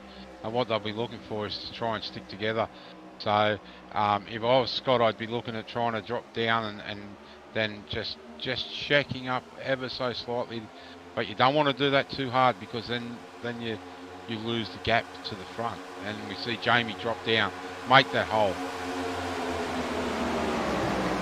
Forcing that down there, doing a nice job to slot himself in. We'll see who can get this one played out and into a good position, and will the other two be able to drop down? They've not really got a gap there, because there is a whole train of SRM cars below them at the moment, and that's going to just make it a little bit difficult to slot down. There's not really the gap that's needed up here at the front. We can see there probably Jamie just dropping back ever so slightly, and Scott Lathborough down. So Jamie's done what I thought he would do, just ever so slightly hold that second group up. But the problem now is that you can see that the gap there, Norman needs to just get down into that bottom groove as soon as he can to close that gap. Otherwise, Jamie and the SRM boys will drop back and down he comes. So we'll see Jamie close back up on the back of Clark now, and it's one big Caterpillar line again. Very nicely done, nicely organised little drop into the line there, and absolutely perfect teamwork there as well. You know, you've got to make the gaps, you've got to actually work those lines, and that's one of the skills of super speedway racing that is very much neglected and overlooked and sort of forgotten about as well. It's a very different skill set to have on super speedways to standard ovals. In standard ovals, you can probably be a little bit more aggressive and dropping back into the lines. But here on the super speedways, as I've said before in the broadcast and last year, if you do touch a little bit, you're going to bring the rest of the field unstuck. So it is a special set still. And all these guys are some of the best in Australia and New Zealand. Absolutely, it is it's one of those things, and you have your super speedway specialists out there, and you know, people that are, you know, they sort of have a little bit better runs on super speedways, and they sort of, you know, tend to be quite comfortable with pushing and being pushed, and then you've got people that are a little bit more cautious, and it's a very, very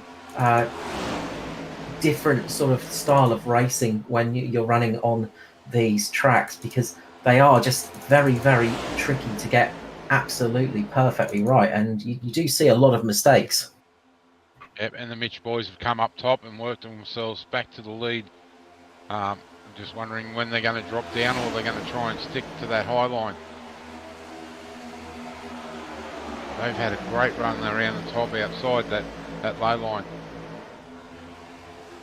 And that Mitch car is coming alive at the moment and is looking very, very good in the hands of both Jason Martin and Josh Micklemore, and they are trying to clean sweep this week of the main races in ANZCAR. Josh Micklemore taking the victory on Monday night in the Whelan's, Jason Martin taking the victory in the trucks here at Daytona. And can they take another victory for this week tonight? They would really love to do it. I do believe there's drinks on the line if they do it. I do believe Mr. Foster said that he'd get drinks. I'm not sure the moths in his wallet would agree to that one.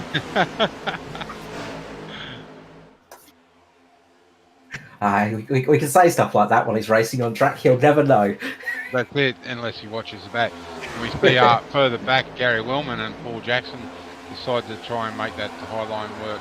They would have seen the Mitch boys get up there and go, and it definitely looks like that high line is starting to come alive again. Cooler part of the track, so a little bit more grip up there.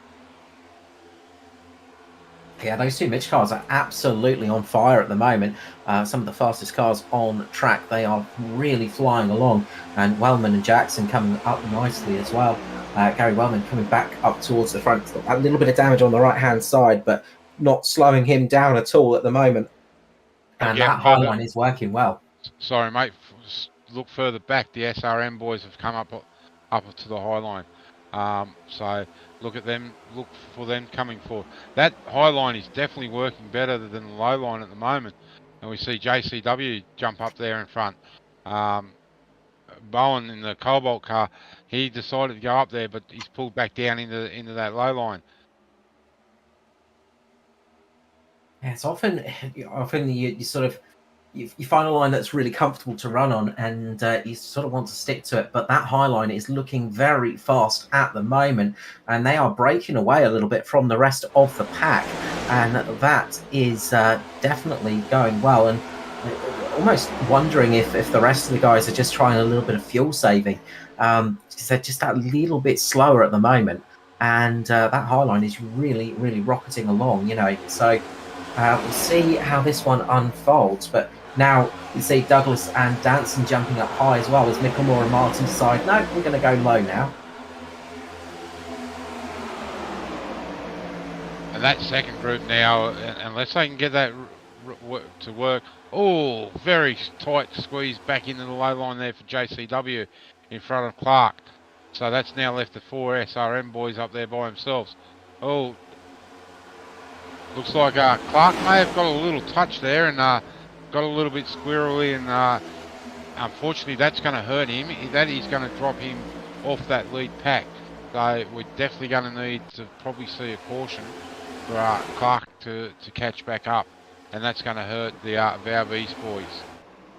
Yeah, it was a big checkup in front of him, and that's just caused him to lift off a little bit. I think that sort of he lifted off a little bit more, and he just had to duck out the way just to avoid from going into the back of somebody. And that's unfortunately really cost him, because that's dropped him right off this pack. And if it was maybe 10 laps later, he might have been all right because pit stops would have started happening. But right now, that's going to cost him dearly.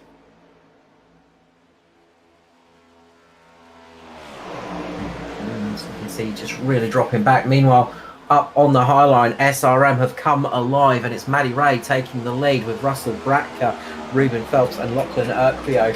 The SRM team are in power now up the top and taking advantage of that one and absolutely sailing by, as we see the quantum cars just dropping down out the way, just making a nice gap there and not getting in the way. That was Brett Campbell, as just catches the apron while he was just trying to keep himself out of trouble and almost caused himself to wreck. But bit of a bad bump there from Bratka to Raymond, and they managed to hold on nicely, but it just shows how quickly it can go wrong.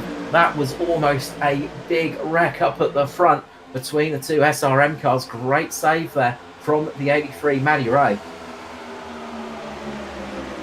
Yeah, it just highlights what we were saying earlier, Carl, about just not getting square on the rear bumper. You really got to make sure you've got that your front bumper square to the rear bumper of the car in front.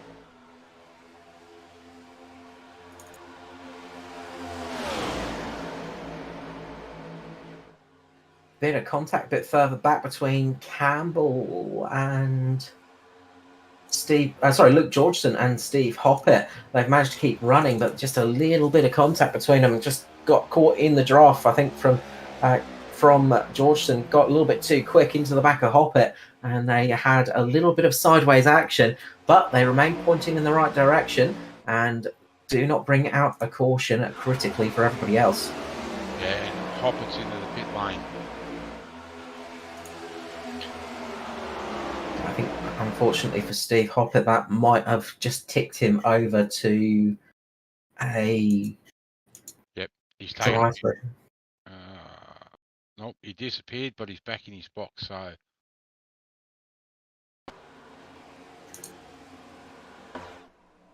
Rough race for the 1-3-1 tonight. Hopefully, we'll have some better luck next time. Meanwhile, up at the front, it's Martin and Micklemore leading the low line. The SRM boys just dropping back a little bit now on that high line. 85 laps remaining here today for the 500. And, well, we've seen some good pack racing so far. Still got a nice big pack formed. And, well, still, I've got to say, anyone's race in this top 15 at the moment, they are covered by barely anything.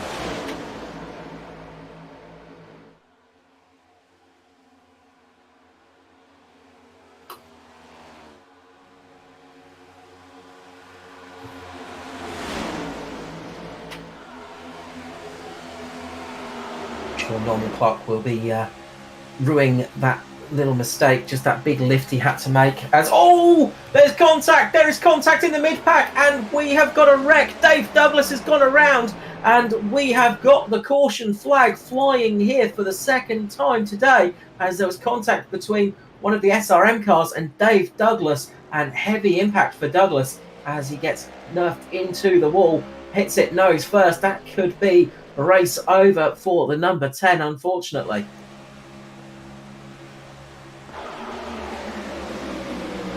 See the replay here as let's see if we get this one up on us and work out what happened in this incident. And well, this has come out at a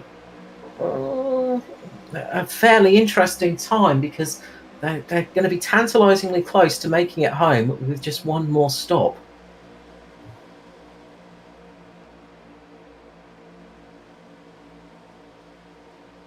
So let's see what happened here. Watch Ruben Phelps, the green and black car on the high side, the blue, black and white car on the inside. Dave Douglas.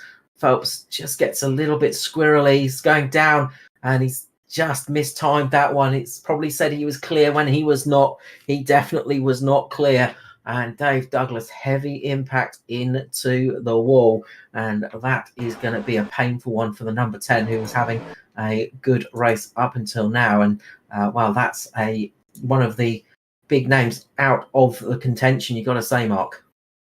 yeah, just having a look at Dave's car on a nose view coming in the pit lane, and that is heavy damage. It may not be too bad, but there's more damage. It is really damaged. Now that I get a better view of it. And it even looks like that right front may be laying back a little bit more than what it should be. So I'll keep an eye on it and keep you updated. As pit stops are happening, Josh Micklemore out first. Nice quick pit stop for him. 13.3 seconds. Jason Martin comes out just behind him with Paul Jackson, and then a whole gaggle of cars behind him. Shane Bowen having a nice stop as well, moving himself up into third position there. Dave Douglas is going to be in for some lengthy repairs, and that car is going to need some serious rhinoplasty to get it back out on track.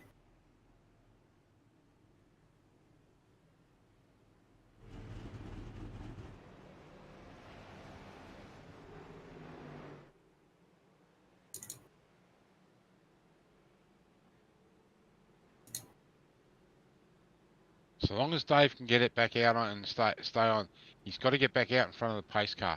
So, and he should be okay if he can. Although the amount of damage may be too much for him to stay on the lead lap. We will find out.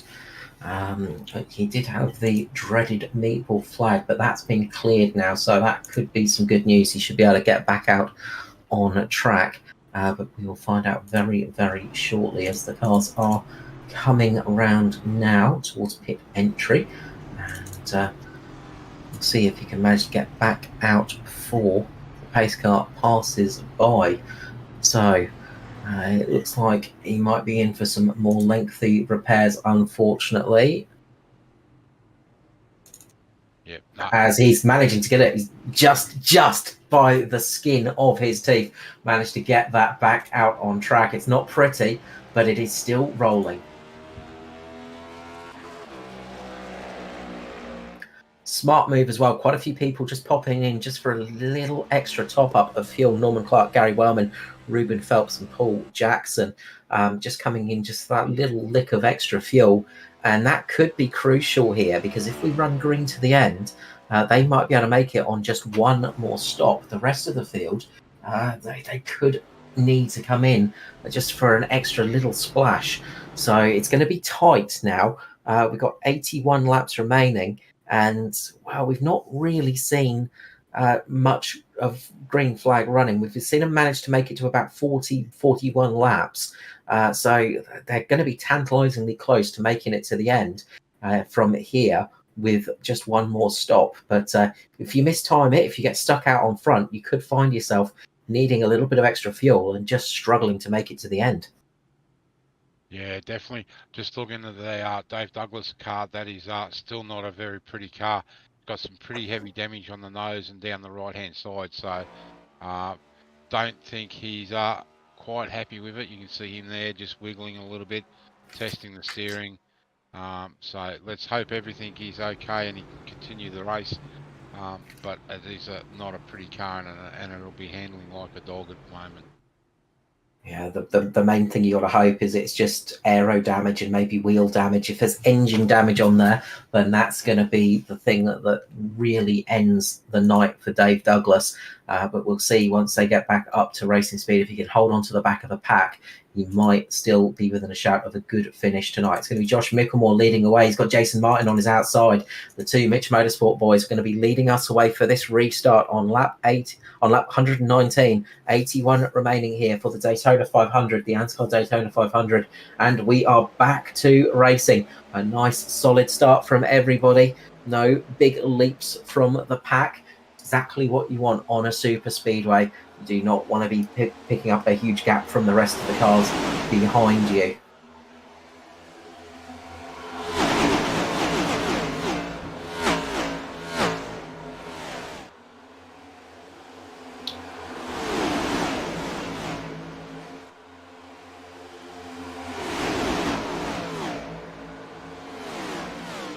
Just going back and had a look at Ruben Phelps' car that was involved there, that incident with Dave Douglas, and he's been very lucky. He's been no damage on the car, very minimal damage to the front of the car, so that won't hurt him too badly.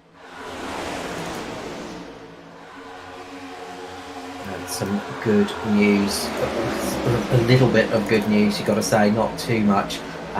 Just looking back, Dave Douglas is linked up with Luke Georgeson and Noddy Tompkins, but they have fallen off the back of the rest of the pack quite quickly, unfortunately. So it's going to be a long race for those. These next 79 laps are going to feel like an eternity.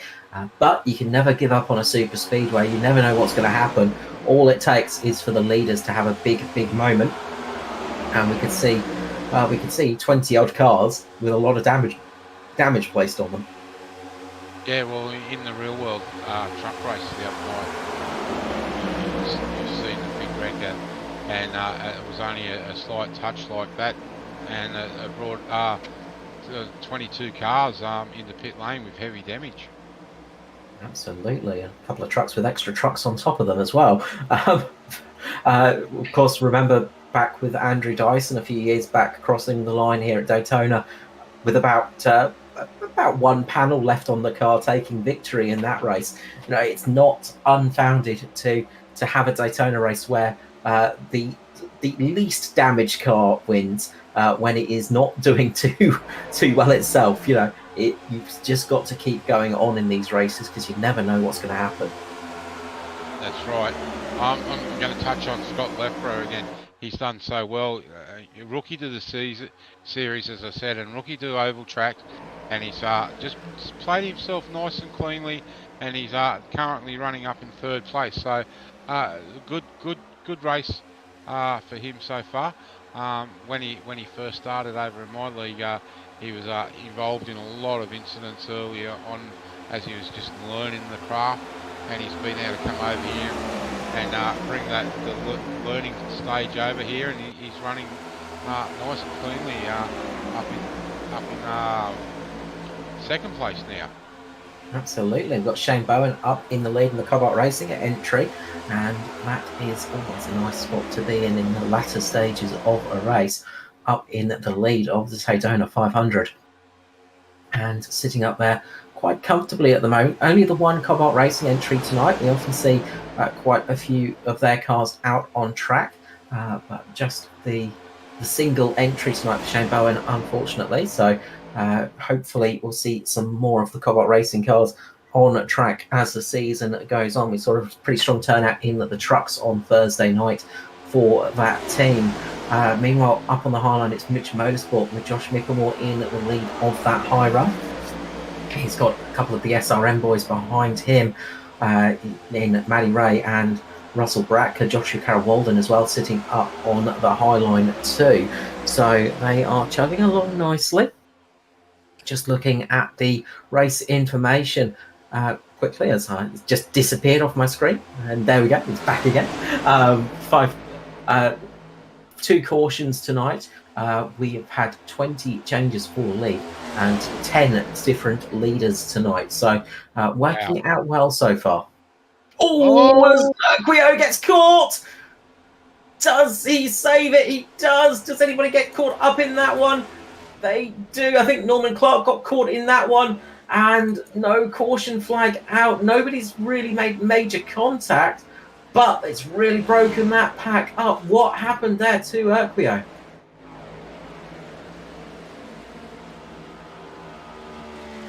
It had to have been a touch from either Ruben or Matty. It was just a bit of a bad bump from Foster.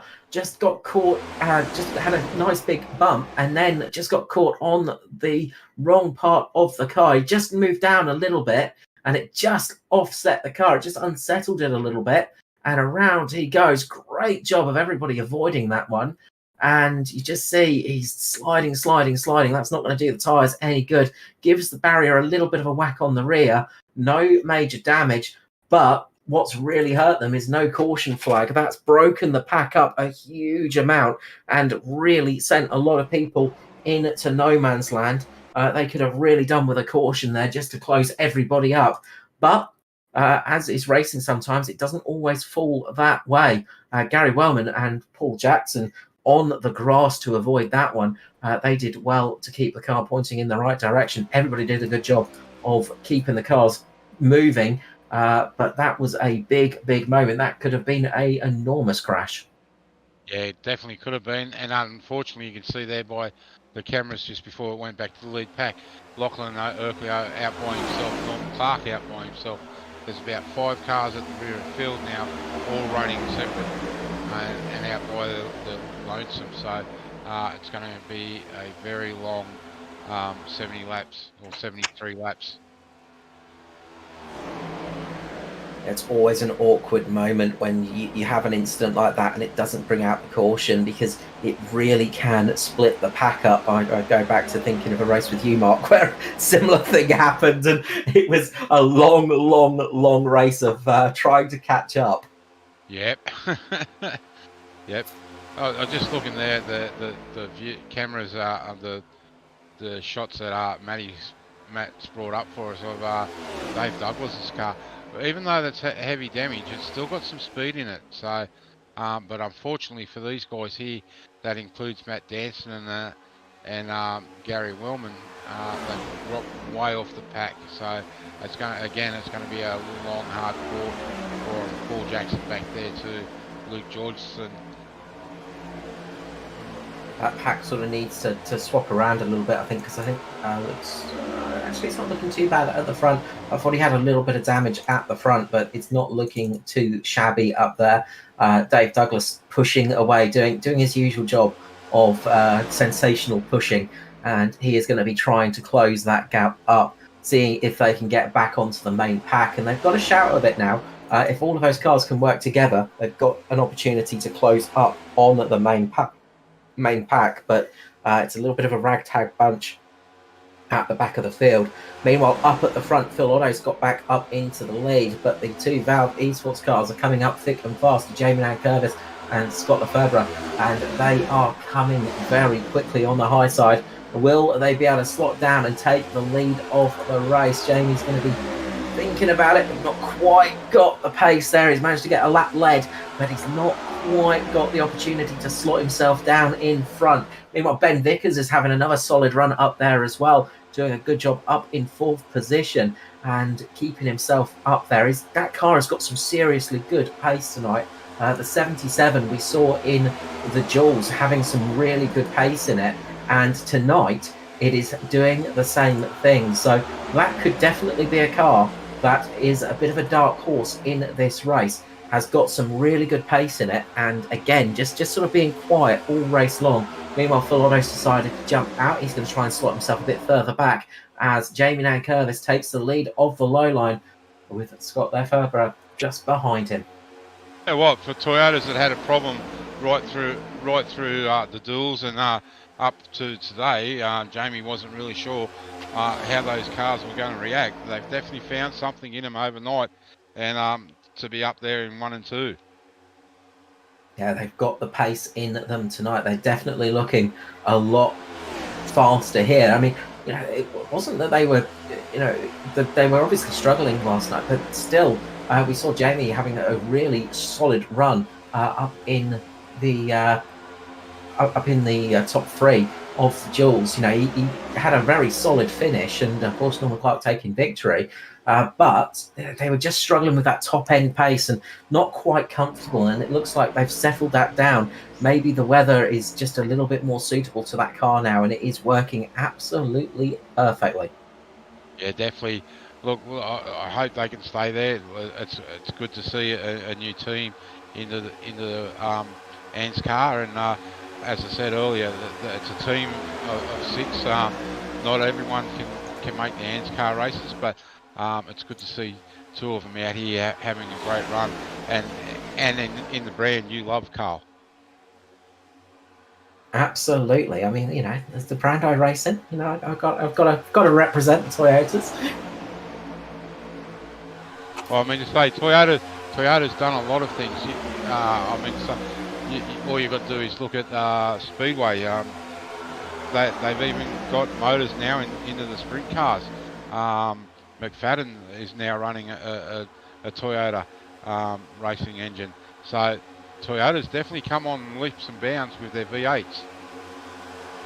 Yeah, it's great to see the sort of, a non-American brand actually giving support in the big series, and actually being happy to support some of the big block engines and stuff like that, because it's something that we thought was going to disappear as the years went on, and we had that fear that we might not see too much support from anything other than GM or Ford, and Toyota absolutely do a really good job of keeping that support in and having some solid runs. And it's always good to see just some different brands coming in. It's something I always love to see, is just the brands that aren't really normal to a series. It's something you always love to see.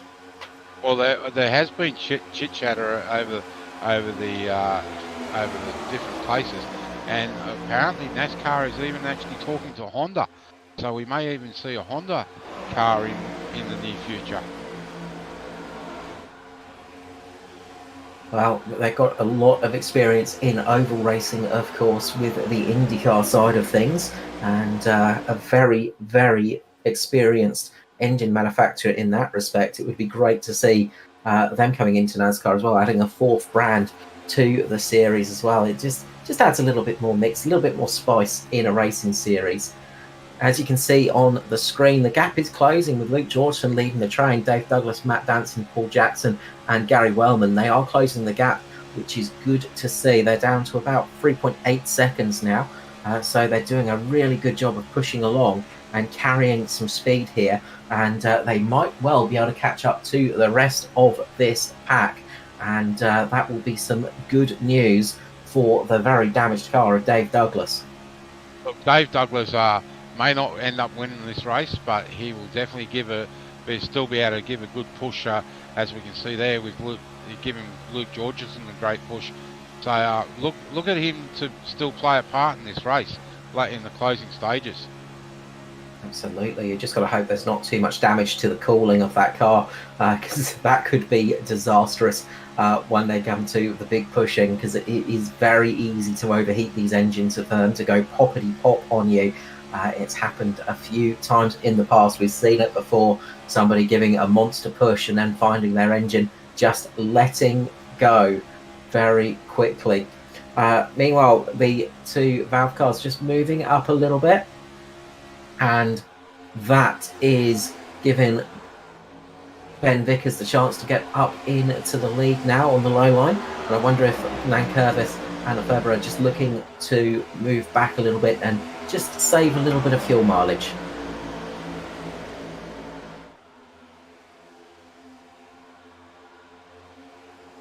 I might just hand the reins over to you and to Mark and Matt for a couple of moments as we continue on. 63 laps remaining. We're 137 laps into this race. Won't be another 20 laps until we start seeing those final pit stops. Who can make it work to the end? Yeah, well, Matt, I don't think we're going to see a race record tonight. We're at 1 hour and 57 minutes at the moment, but it's definitely going to be one of the quicker ones that we've seen here tonight, for ANZCAR. I certainly think so, yeah. By my estimate, the data's telling me another 48 minutes left to go.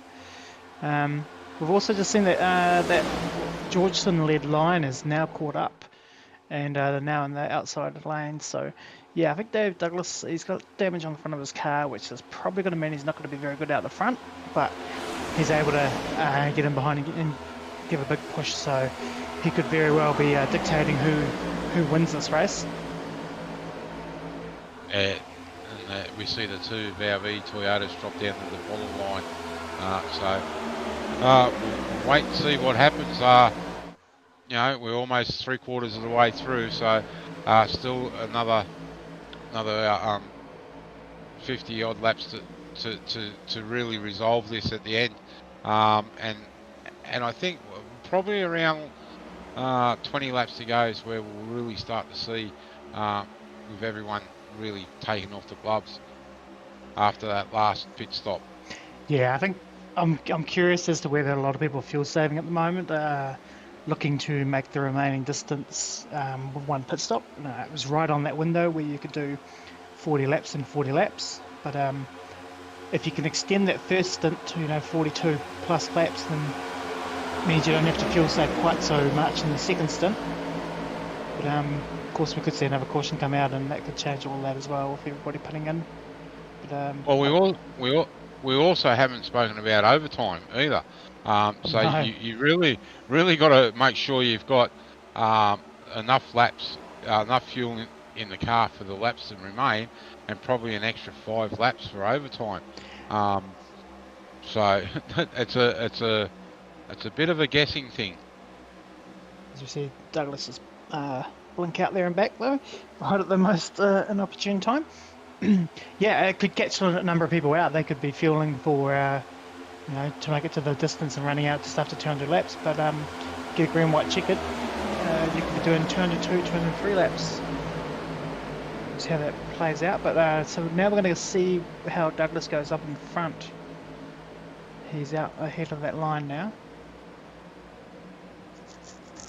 So that group that got broken up, they were a good 10 seconds behind, and they've managed to make all that distance up by working really, really well together and pushing their way up.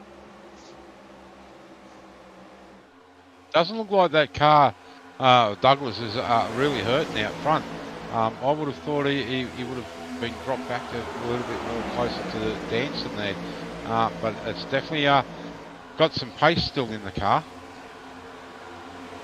It does, yeah. I'm just going to have a look and see if we can work out. I can't really tell. In terms of lap times, unfortunately the data's not working correctly for me.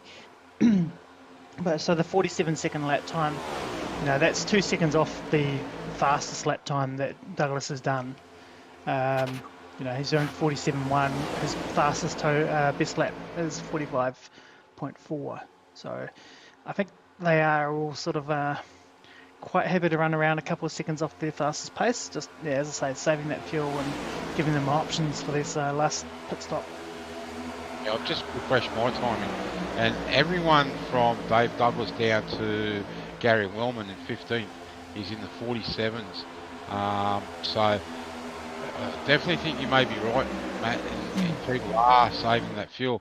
Matty Ray, Ruben Phelps are in the 48s. Although, as I just say that, Matty Raymond has dropped down back into the 47s, same with Ruben Phelps.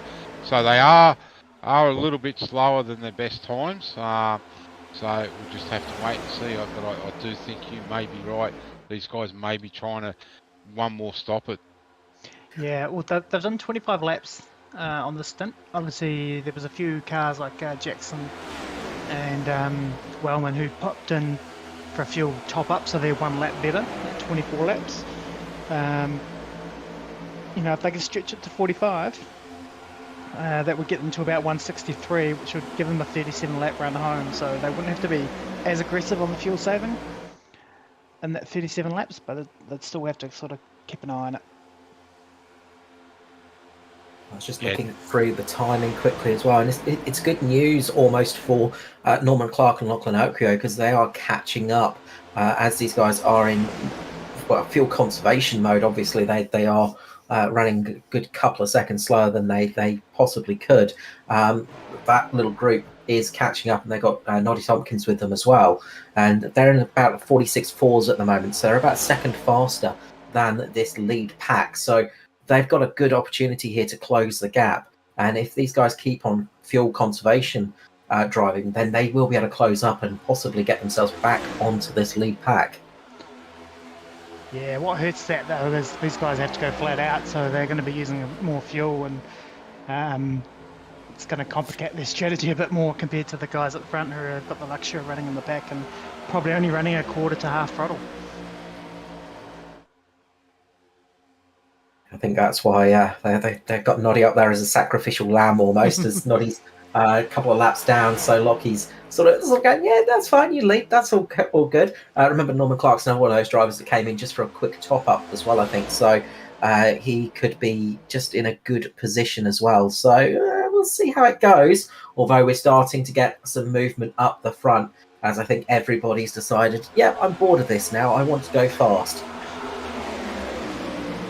Yeah, they only seem to be able to ride around a fuel save for so long before they're like, nah, can't do it, gotta go. Yeah, I can't abide the fuel saving thing. It's foot to the floor or nothing for me. I was just going to say, just remember, we are talking about race car drivers.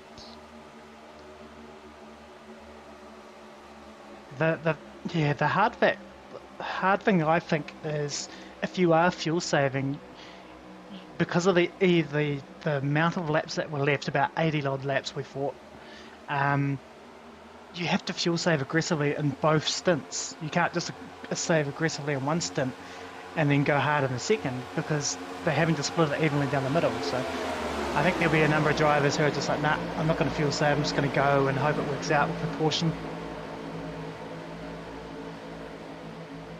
The other thing you can do, of course, is hope you drag some people along that you might have a little bit more fuel than the rest of the pack, and you might hope that a few people have a little bit less fuel.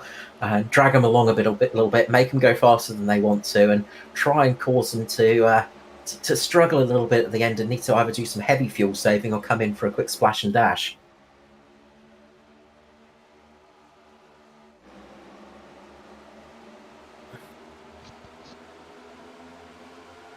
So it's Ben Vickers up in the lead at the moment, with Jason Martin just behind him, Paul Jackson and Josh Micklemore behind them, and Phil Otto up there in fifth.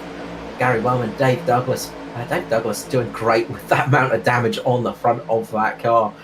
We were saying how not expecting to see any speed out of that thing, and he managed to get a couple of laps led in the number 10, so never write off Dave Douglas, because he'll always prove you wrong. Matt Danson, Luke Georgeson and Jamie Knight Curvis rounding out our top 10 at the moment.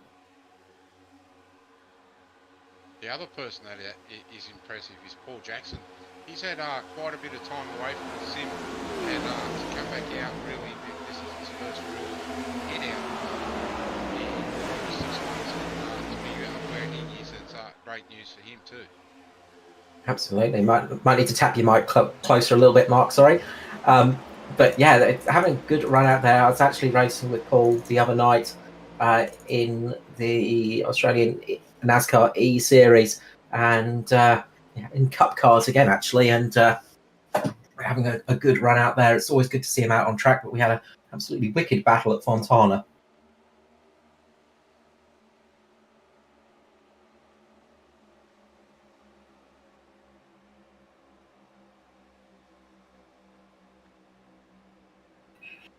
So, is there anyone that wishes to change their pick for the race win? So long ago now. Well, I'm the obvious one, aren't I? Because I've picked Dave. Well, we'll give you a second pick.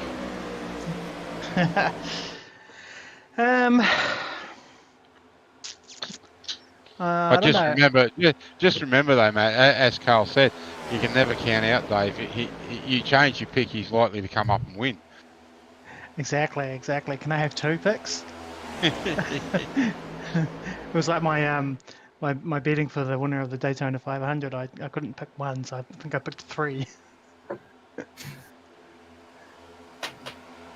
I don't know. I just worried that Dave, with that damage, being out in clear air on his own. Like, I think if he goes to do the last run off turn 4, he might pull out of the line and it's just gonna hit a wall of air. There's a number of drivers that have just been quietly just ticking along laps. Both the Mitch Motorsport cars have been looking pretty quiet and running, and JCW was looking really, really good earlier as well. And Foster's just quietly logging laps too. So it's pretty hard to pick.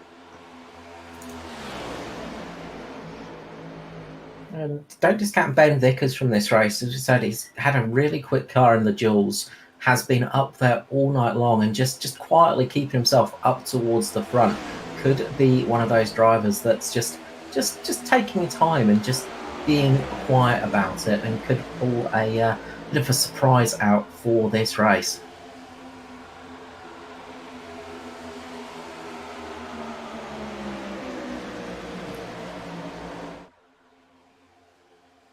So as they come along, they're still in relatively slow speeds. They're still sort of fuel conservation by the looks of things. 48.2 for Ben Vickers. They're actually going a bit slower than they were before. So I reckon they're a little bit worried about it. You just get that feeling they're not wanting to push absolute to the maximum at the moment. And this is still helping Norman Clark and Urquio close the gap a little bit as well. So they have got the opportunity to sort of get themselves up to the back of this pack still. They're about 11 seconds off at the moment, setting 47.1s. So they could well find themselves up towards the front of this pack. Yeah, the pace has really dropped out, isn't it? Ben here is only doing 297 kilometres an hour. We saw them get out to 320 kilometres an hour at some points. Lap times as well, we're looking at about 3.5 seconds slower than fastest lap times. So yeah, there's some heavy fuel saving going on here.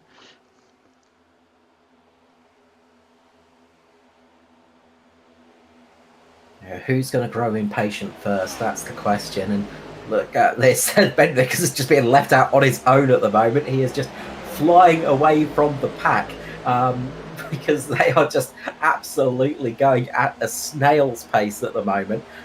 Ben's actually about 10 kilometers per hour faster than the rest of the field. He is just flying ahead. This is crazy.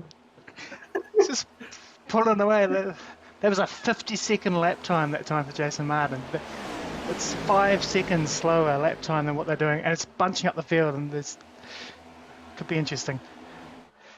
They are in massive conservation mode. Look at this. It's a race of who can be the slowest at the moment. And this is great news for Clark and Aquino because they are going to be able to catch up to these, this sluggish slug of a race pack.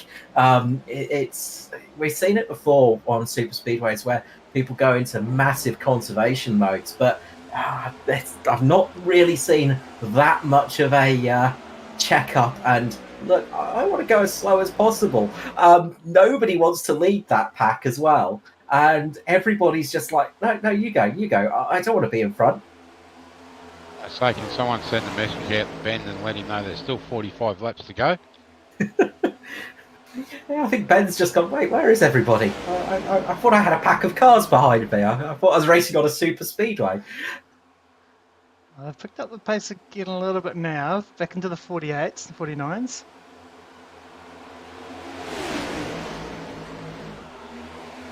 Yeah, they're slowly getting up to some kind of pace. Still not huge, and it's not going to be long now for Clark and Aquino to actually catch up to this group. They are actually within spitting distance of the rest of these cars now. So we thought their race was almost run when they got knocked off the pack, but they are catching up. We've got 44 laps remaining. We're on lap 156. So it's getting to that point where fuel is going to be a thing. I think a lot of people are just clutching. They're trying all the different tricks in the book. There are so many people just not wanting to go fast, although pace is picking up once again. We're in the 47s for the leaders. Again, it's been a while since we've seen them going relatively quick, but they are still just not wanting to go outright full pace. They are still very much in conservation mode. Yeah, I think they're just trying to get to that, or they are trying to get to that last pit stop, take a full tank of fuel, and then we'll see some real racing again. As I said, you've just got to be in there and buy your ticket to that last stint on fuel.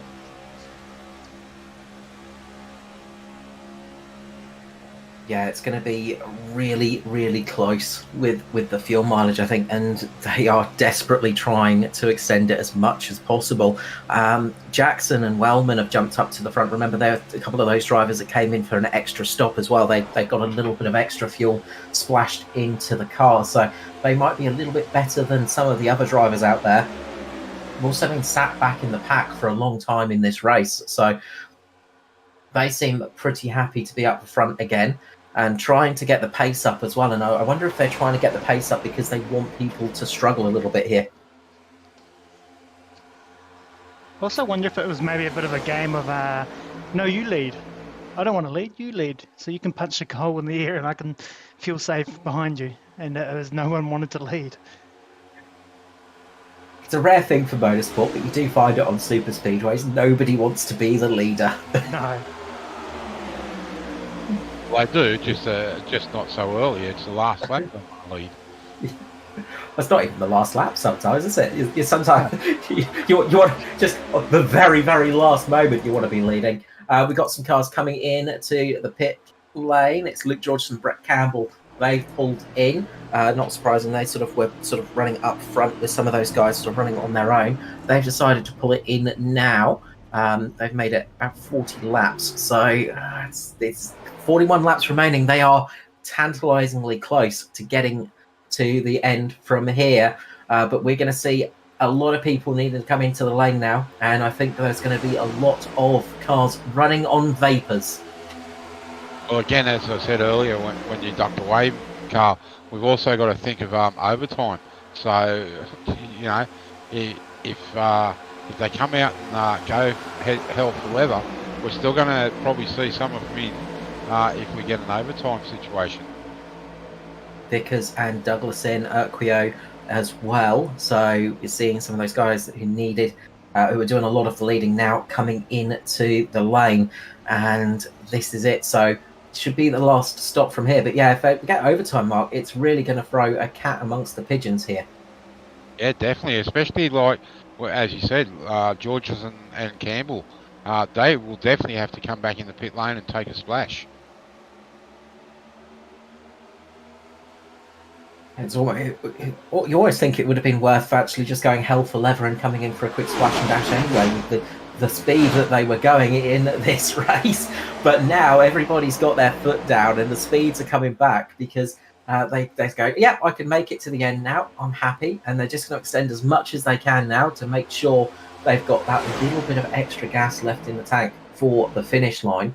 And they are absolutely going for it. So who is going to get this one worked out perfectly? We're going to find out shortly as we see SRM taking up to the high line with Ruben Phelps, Russell Bratka and Maddie Ray, and they're trying to get themselves up front here as they squeeze past Noddy Tompkins, their teammate.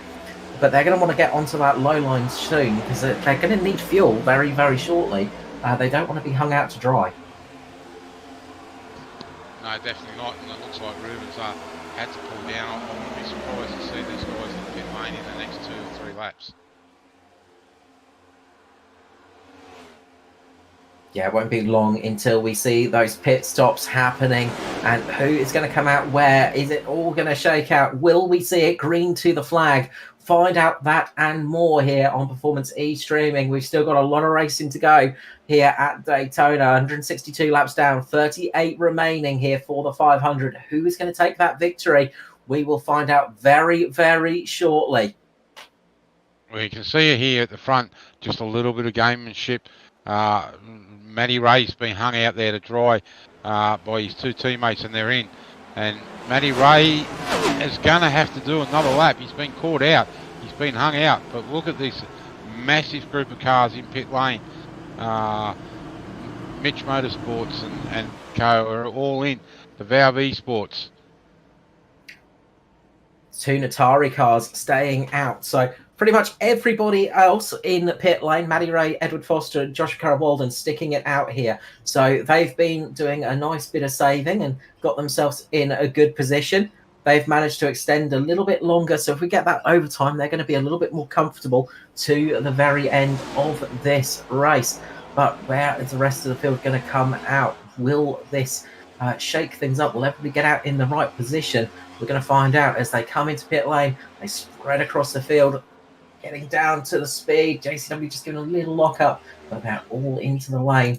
And the final pit stops are underway for the few final cars left out there.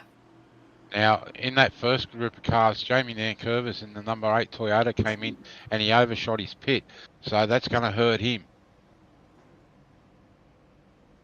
Always a painful thing to have happen in a green flag stop. It's again one of those perils we were talking about earlier, Mark. Of course, you're slowing down on that concrete, and it is very, very slippery indeed. Getting that car pulled up can take a bit of time, and Jamie Nankervis has dropped off from pretty much everybody else. So he's sort of in no man's land at the moment, as we've got coming back out on track Foster and Raymond with JCW. JCW just a little bit further behind. There's a bit of a gap between those 2 cars. It's not quite as tight as they would have wanted it, I'm sure. And the rest of the pack are flying through now. And they are going to once again bunch up into a massive caterpillar of cars. These guys are going to get up to speed, though. The rest of the pack is up to speed. So they've just got to make sure they can hang on to the back of this pack and get themselves nicely settled in. Leading the charge there is Matt Danson at the moment, with Ben Vickers on his outside. As they're coming up to those guys, where do they sit? Danson decides to sit behind them and links up with those cars, and that's going to put Edward Foster into the lead of this race for the final 35 laps here at Daytona. It's definitely not a place where you want to be 35 laps out, although the Godfather has done this many times before. But unfortunately, this race has eluded him. Oh, Douglas's engine has just let go. Mentioned that earlier. He just let go. I just saw that one big puff of smoke, and Dave Douglas is out of the race. He was pushing Ben Vickers towards the front, and we said that could be a problem for the number 10 with that damage to the front. It was a issue. The heating got the better of that car, and the engine let go in a big way. We still have green flag racing. Good job from everybody to keep out the way. No major incident there. That could have been a nasty, nasty checkup and accident. But good job from everybody. Gary Wellman having to put the brakes on a little bit just to avoid that one. But Dave Douglas's night is over, unfortunately, for the number 10. Yeah, unfortunately, that early incident has definitely done the damage. We did say that Carl, didn't we, that tucked up right up under these cars in front, they're not getting the air. It's always it's a scary problem because you sort of don't know until it's too late if you're going to have cooling issues like that. As Matt Danson tries to jump up in front of Josh Micklemore, doesn't have the room and he gets stuck in the middle, and he is going to fall to the back of that high line by the looks of it, jumping in behind Ben Vickers. It's Josh Micklemore, Jason Martin leading that high line. Down on the low line, it's Foster, Raymond and Phelps. So 2 SRM teammates locked up together as well, as they are trying to get themselves into position now for the checkered flag, try and get themselves into a spot where they can work themselves to a run at the end. I'll change my pick now. I'll change my pick if I can. I'll go for I'll pick Josh Micklemore. You know Dave's going to get back out on track and win it now. Unlikely with an engine blowing. Yeah, Dave was my pick, unfortunately. Wait, is that the pace car coming out and racing? Oh, is that Dave Douglas behind the wheel? Yeah, it's that pick is gone. So yeah, we'll allow that one, Matt. Just looking further back, that second group now is all teamed up together with the 2 Quantum Motorsports cars there. They're a couple of seconds off that lead pack. They can still catch them though. There's quite a few teammates of front runners act there as well, so they'd want to try and catch up and get themselves linked up if they can. They've got about 8 seconds to make up on the lead pack, and if they run single file and work well together, they could possibly do it, but they've got to really run well with each other and actually get it working. Remember, those 2 Quantum cars have taken a little bit of a knock in this race, so they have got some damage to them. So it might be best to let somebody else leading the pack. So that looks like what's going to happen with JCW trying to get himself up to the front. He's got Lachlan Erkbio right behind him at the moment, and Phil Otto as well. So they're trying their best to get linked up to the front. With only 31 laps remaining, though, they've got 8 seconds to make up. That could be a tall order from here. Yeah, definitely. And there's, but however, there is some good drivers back here, Carl. You know, you got JCW, Lachlan Erkbio, Jamie Nankervis, Gary Wellman is a super speedway specialist. So I wouldn't count it out. Wouldn't discount it, but it's going to be tricky because the front runners are running at some serious pace now. They are not worrying too much about conservation down in the mid 46s, and that's pretty much what the guys that are trying to chase them down are doing as well. So they need this front pack to start battling and really slowing each other down. If they start side drafting each other, start fighting, this could give the opportunity for them to catch up. Yeah, definitely, but they are. There's the high line there for cars that they've slowly worked their way in front of Foster. Expect them to jump down. You've got to say though, with 29 laps to go, those Mitch Motorsports cars are looking good. But so is Ben Vickers and Matt Danson. Foster jumping up to the high line now. He's decided to switch his allegiance to the high line, and Ben Vickers is following away, and this is going to possibly allow the SRM cars to try and link up again. So they've got Shane Bowen between them in the Cobalt Racing entry, so they're sort of, if Bratka can get past Bowen, then all 3 of those cars can link up and they'll be in a very strong position. So they're going to be trying their best to do that, shuffle their way around. They've still got a fair few laps to do it, but time is closing down. And once again, that high line is looking pretty solid. We saw that in the mid-race. That high line goes quite well.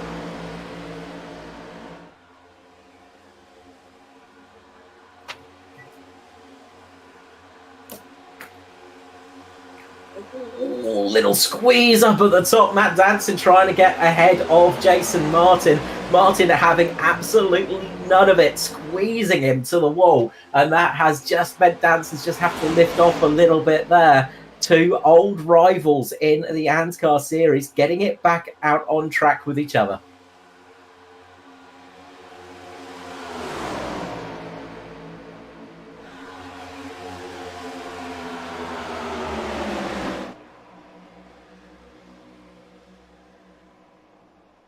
That little checkup's allowed that low line to start closing in again, and that's given Matty Ray the option to jump up high. He's now taking the lead of the high line ahead of the Mitch Motorsport cars, and that has let them control both lines at the moment. SRM taking control of the high and the low line, but that low line has just absolutely lost speed.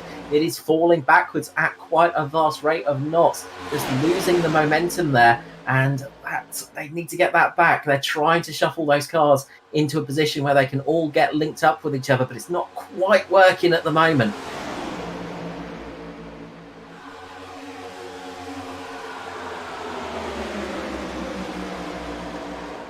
Tell you what, Josh Mickelmore is absolutely glued to that SRM car of Matty Ray.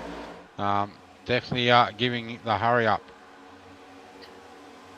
And he drops down low, and he's going to get a nice run here and take advantage of that. And look at that, they absolutely go sailing past Matty Ray, left up high and dry, and the Mitch Motorsport cars are going, nope, we want to be leading this one.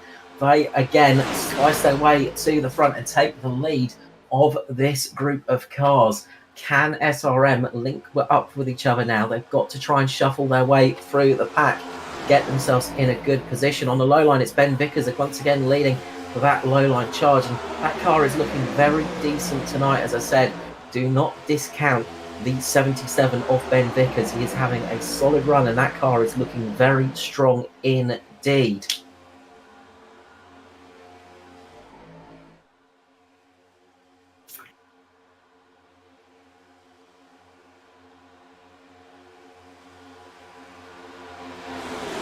Gap behind is closing a little bit, and as they are fighting up at the front, it is helping JCW close the gap to the leaders. These guys just want to see that front pack battling away, because the more they battle, the more they slow each other down.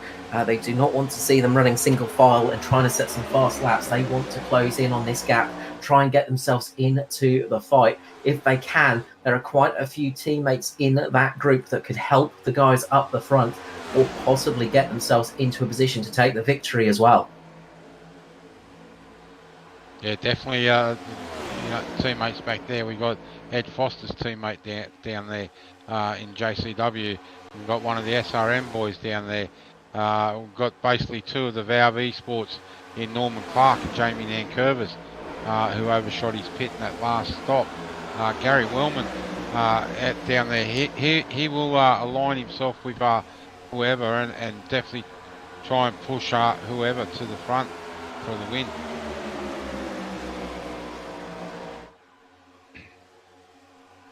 They've got the gap down to 5.3 seconds now. It is closing, but they're starting to fall up into a single line now up the front, and that could be disastrous. They don't want to see that behind. They want to see these guys fighting.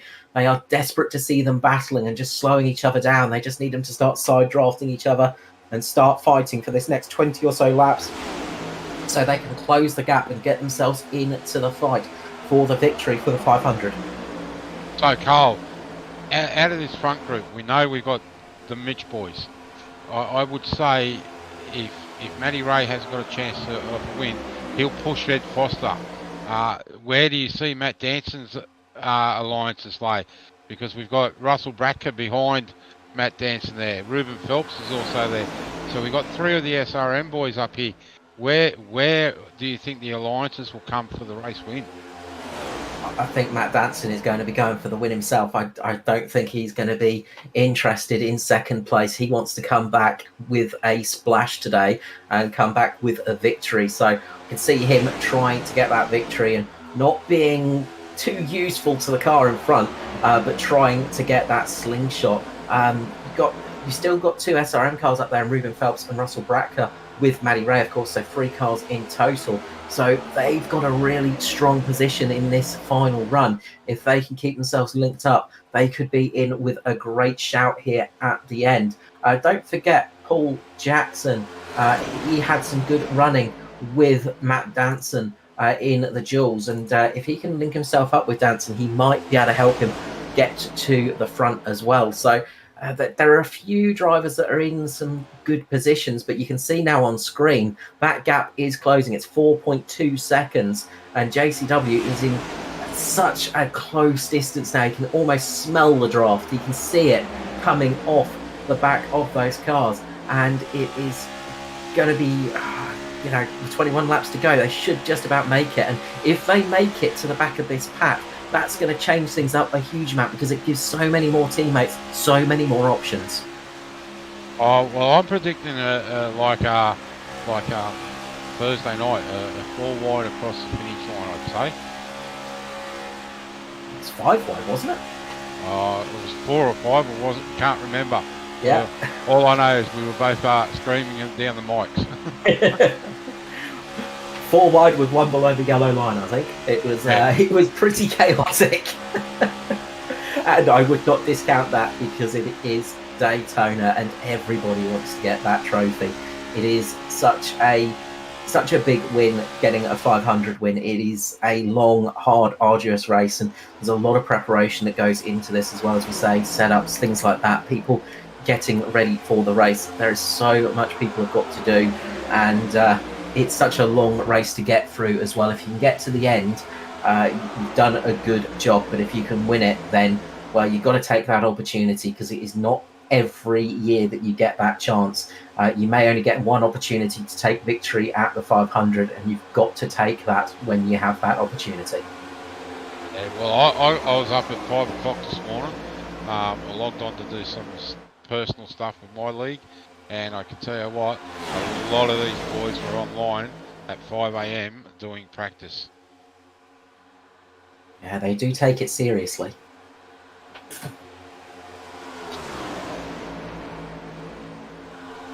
It is a big thing for them as well, and it's good to see. It's great to see the drivers absolutely going for it, and a lot of great paint schemes out there as well. Lots of people have done special paint schemes for today's race, and brand new paint schemes for the season, debuting them here at the race as well. And it is nice to see everybody getting into the spirit and giving us a good race here. As we say, field number down a little bit this year, but the quality is definitely up there. And you can see Lachlan Urquio absolutely pushing JCW along, and they have caught up to the back of this pack now. They are within draft range, and we now have the rest of the field all connected. All 18 cars on the lead lap are within the distance.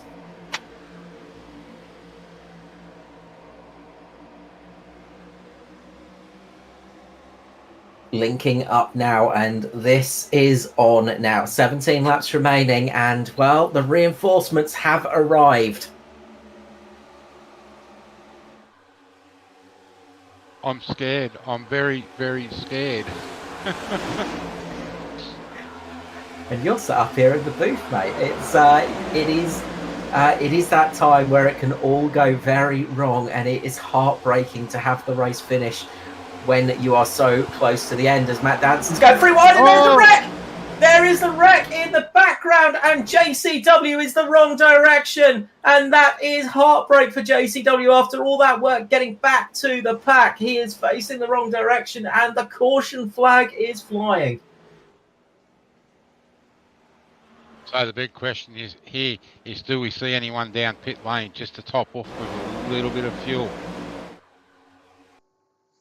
Oh, we might see some... being under caution, they should be able to save a bit. You might see a few people towards the back coming in just in case, maybe chucking on some fresh boots, seeing how that one goes. So just looking at that incident, there was a bit of a check-up on the low line, and Paul Jackson and Russell Bratka made contact with each other, and unfortunately it speared Bratka up into JCW and brings out the caution flag here with 15 to go.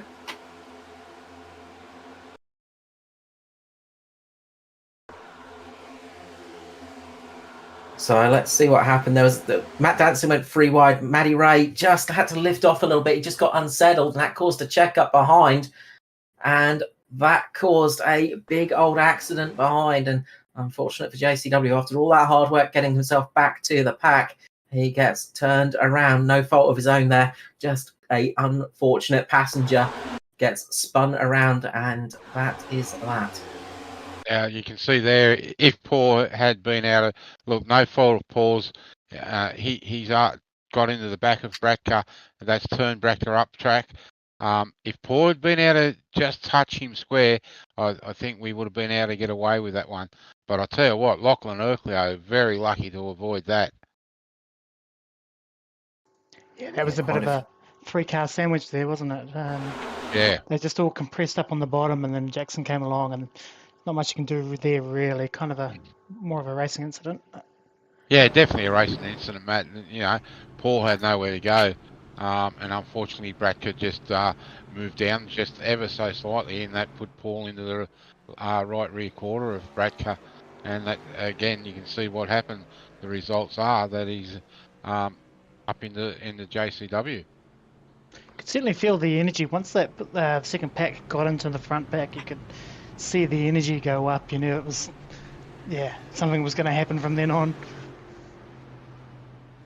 You had the feeling something was going to go wrong. So Nankervis and Oakwood jumping in, and those were two of the guys that were really pushing that second pack. So this has probably worked out in their favour. They've been able to just top up on fuel, give themselves that little bit of extra. Joshua Carroll Walden, of course, he's going to be struggling here. He's going to have to get some major repairs done, unfortunately, and hopefully he can get that car back out on track and at least have some okay speed in it. We saw Dave Douglas managed to keep his car running and still had some relatively okay pace in it. So it's not necessarily night over for the 35, but it is going to be a difficult one. Russell Bracker as well, he's going to have to get some repairs done. I think he's getting back out on track now as well, but he's got some damage to the 84, of course. So it's going to be a long 12 or 13 laps to the end here for those guys with damage, but it is definitely not over yet. Yeah, and it's a real shame for Bradker because it's stupid o'clock over there in America, and he's our only American in the field tonight. So a hard luck story for him. It's not as bad as the duel, unfortunately for him. That was a very late night. I guess with it being slightly earlier start for this race, it makes it a little bit more bearable. Yeah, just. Then again, I'm a night owl, so being up at 12 o'clock in the afternoon, that was too early for me. I don't like that sort of start time. So it's the two Mitch cars are going to be up front, and they're going to be locking out the front row once again. Then it's Danson and Foster, Raymond and Bowen, Phelps, Jackson, Vickers and Lefebvre, and Otto, Clark, Wellman, Georgeson, Nankervis, Urquio, and Carol Walden. So it's going to be a fairly good run to the flag, and still a fair few cars that have opportunities here to take some to possibly get some good results. Yeah, definitely. But it's you look at those drivers up there in those front three rows. It's a bit of a scary prospect there. Some real hard charges. Yeah, there's a lot of hungry drivers out here for the 500, and they are going to be wanting this one. And, as I said, it's always heartbreaking when you get to this stage of the race and things go wrong, because it is a long, old race, and you just want to get across the line in a good position, possibly up at the front as well, but you just want to finish, and sometimes that doesn't happen. So, going to be a sprint to the end, Mark, as is often the case. Yep.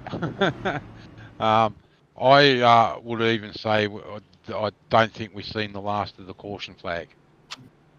I wasn't going to say it. I was being optimistic for once. But yeah, I agree with you there fully. I think we could well see another caution coming out here and a sting in the tail to today's race. But who is going to work out well. 35 back out on track, the Natari crew doing a very good job to get that car patched up. The panel beaters working hard to get that thing looking relatively normal again. But up front, it is the Mixed Motorsport up at the front. And I imagine these two will be talking to each other and trying to work out a good start for the front row and seeing what they can do to shuffle themselves up there. Watch out for Matt Danson. He is very hungry at the moment. Edward Foster as well. And we are about to go back to green flag racing. 13 laps remaining for the 500, and away we go. And Micklemore gets a bit of a jump there, and that's not always a good thing. Can Martin slot himself down, or can he slot himself up? And he has jumped up in front of his teammate there. The two Mitch cars linking up with each other nicely. Down low, it's Danson, Raymond, and Phelps coming along, and Maddie Ray is absolutely pushing Danson forwards into the lead and trying to get themselves up in front of the rest of the pack. Will they jump up high? They do indeed. Up into the lead of the race. Matty Ray jumping back low again, seeing what he can do, and he's just going to shuffle Danson back. Danson gets caught out a little bit there with no support. The two Mitch cars, Foster jumping down low, and we are getting into the frenetic stages of this race. Look for guys swapping lanes a lot here, blocking the run. Unfortunately, Matty Ray has lost that toe push from Foster, but Foster's now caught up. All three of them push Matty Ray. The high line seems to be working just that fraction better at the moment. Seen that all race long. That high line has been the line to be on, and it's definitely got some good pace to it. As we see Danson looking to make it free wide. There's contact between Clark and who was that in the background? I think that was Joshua Carroll Walden and Lachlan Urquio, and there's a big crash in the background, and the caution flag is back out.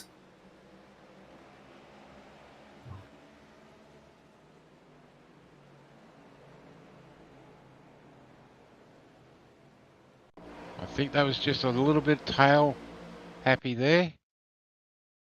But we see the replay here. A little bit of a bad bump from JCW on Clark. I think just caught him right underneath the left side. Just unsettled the 09 a little bit, made him wobble, and then pinged JCW down into Ruben Phelps. And two of the SRM cars getting caught up in that Urquio as well. Unfortunately for him, they got pinged up into that incident. Let's see it here. You just see that little touch as JCW looking to go free wide, just catches Norman Clark, and then is a passenger, and they go ping-ponging around, and unfortunately for Urquio, nowhere to go, and they all get caught up in that one. Ruben Phelps as well. 4 cars, heavy contact there, and that is a painful moment for all 4 of them. Yeah, definitely the lucky one there was Jamie Nankervis being able to get down below the double line and stay in this race. Yeah, it's in an incident like that, you just need all the luck you can muster just to get you in a position where you're not going to get caught up too much. Now, we'll see all of those guys coming in, I imagine, to get a couple of quick repairs done. This gives the opportunity for a couple of guys as well just to get some extra repairs to the car as well. And, well, we get everything reset again for an even shorter sprint to the end. Noddy Tompkins, lucky dog there, being able to get one of his 2 laps back. So that's good for him. We've still got 19 cars that could possibly win this race, though, Carl. Although we may find Norman Clark end up a lap down after this.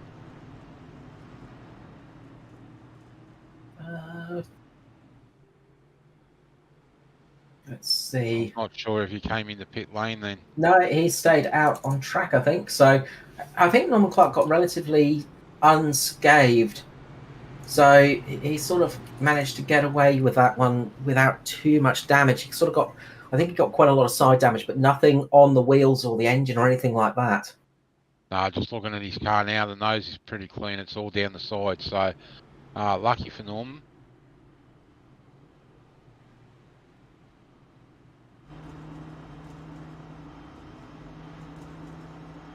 Yeah, you can see just sort of the side is looking a little bit worse for wear, but that is not always the worst case scenario. It's not always a death sentence with that one. So we'll see how that one unfurls in this race, but that's going to make it tense for the leaders once again. This is always the stressful part of a long race here at Daytona. These final few laps, and look, if you've got a nice big lead or you're sort of working with just a couple of cars, it's not too bad. But when you have these restarts, it bunches everybody back up and everybody is going for that victory, and it can be a little bit chaotic. So have we seen the last caution, or will we see another? There's a good chance we're going to see one more caution in this race.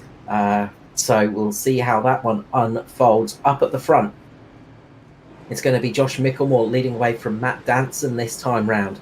So Danson working his way to the front, looking to get himself in a good finishing position on his return to the ANZCAR Series. 4 cautions so far today, and a good amount of lead changes as well. 39 lead changes with 13 separate leaders in the race. It has been a good race so far, and well, still could be a number of drivers heading into victory lane, Mark. Yeah, well, I mean to say, I wouldn't count out any of the 19 drivers that are on the lead lap. So let's hope we can get green flag to the finish. Hopefully we can see a nice green finish to the end and some good old-fashioned pack racing. But there is always that chance of a little mistake. With 8 laps to go, it's going to be an absolute sprint to the end, and always makes you wonder, why do we do these big long races? When they end with a little bit of a caution at the end, it just absolutely changes things up and turns it into a little sprint race. Yeah, definitely. But again, as I said, you've got to buy your ticket to this, and we've had 19 cars being able to do that.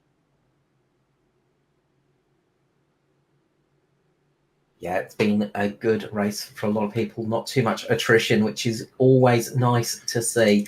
Pace car will be pulling in as the sun starts to go down here at Daytona Beach, Florida. And we are about to get back to green flag racing. 8 laps remaining here for the ANZCAR Daytona 500, brought to you by Neuropower. And away we go once more. Micklemore once again getting a bit of a launch on the low line, and he's going to move himself up in front of Danson. Is he? He's looking to do it. He's looking to do it. He is doing it.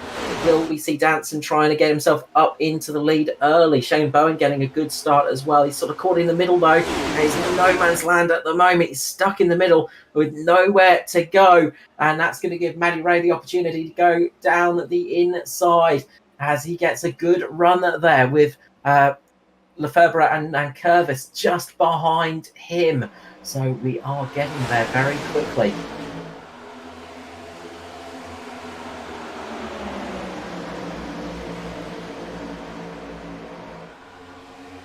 And we don't normally see the outside line this late in the race really work, but it's definitely working today.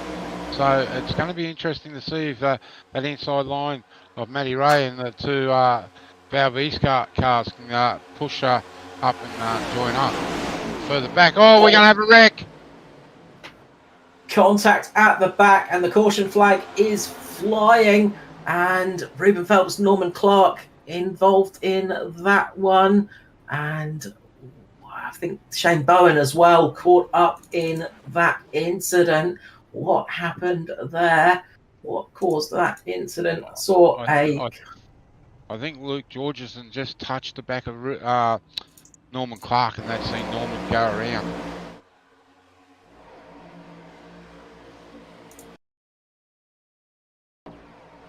Yeah, just a little nudge from behind. Yep, you just see there, he's just he's mistimed his run to get in behind Norman Clark, and that's seen Norman go around. And unfortunately, I don't think Norman's going to get back out for this one. Neither with Ruben Phelps, because some heavy damage. quite a few cars with some serious damage. Bowen and Georgeson as well. I think that might be their night done, as well as Brett Campbell.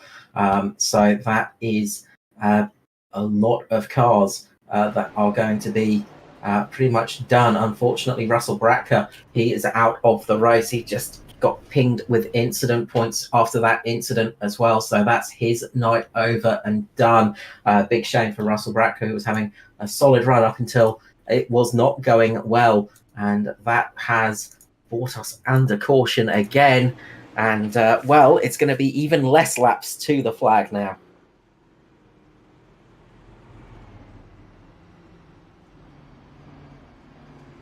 I wouldn't be surprised even if we go into overtime here, or it'll be a green-white checker anyway if we do get back under green flag. So it's all on for the last 4 or 5 laps. Yeah, it's very much in that position where it's going to be a natural green-white checker, almost, with this few laps remaining. And we could even see it heading into overtime as well if we get another caution. So it's at that point. So again, everybody has to reset. Everybody has to take a breath. Everybody has to get their mind back into it. And, well, will we see everybody getting to the line now with a green to the end? Well, the other thing is that fuel shouldn't come into play, but I mean to say, we did see those quantum cars come in quite early for that last lot of fuel, so I don't know if any of them are going to have to come down pit lane. I think with this amount of cautions, they'll have saved a little bit of fuel, though, through not having to run it flat out. So I think everybody would be probably fine to the end. Maybe not the pace car now. Well, this will give the Mitch boys a nose-to-tail restart on the inside line with Foster there also. So look at those guys to work well together. That'll put Danson on the front row on the outside with Paul Jackson behind him. So we've seen them work well right throughout the race. So will Paul push Danson to the lead? A lot of questions are going to get answered very, very shortly as we come to this, the closure of today's race. We are getting very, very close to seeing the black and white checkered flag coming out and crowning a new Daytona 500 victor. It's going to be interesting to see who will get that.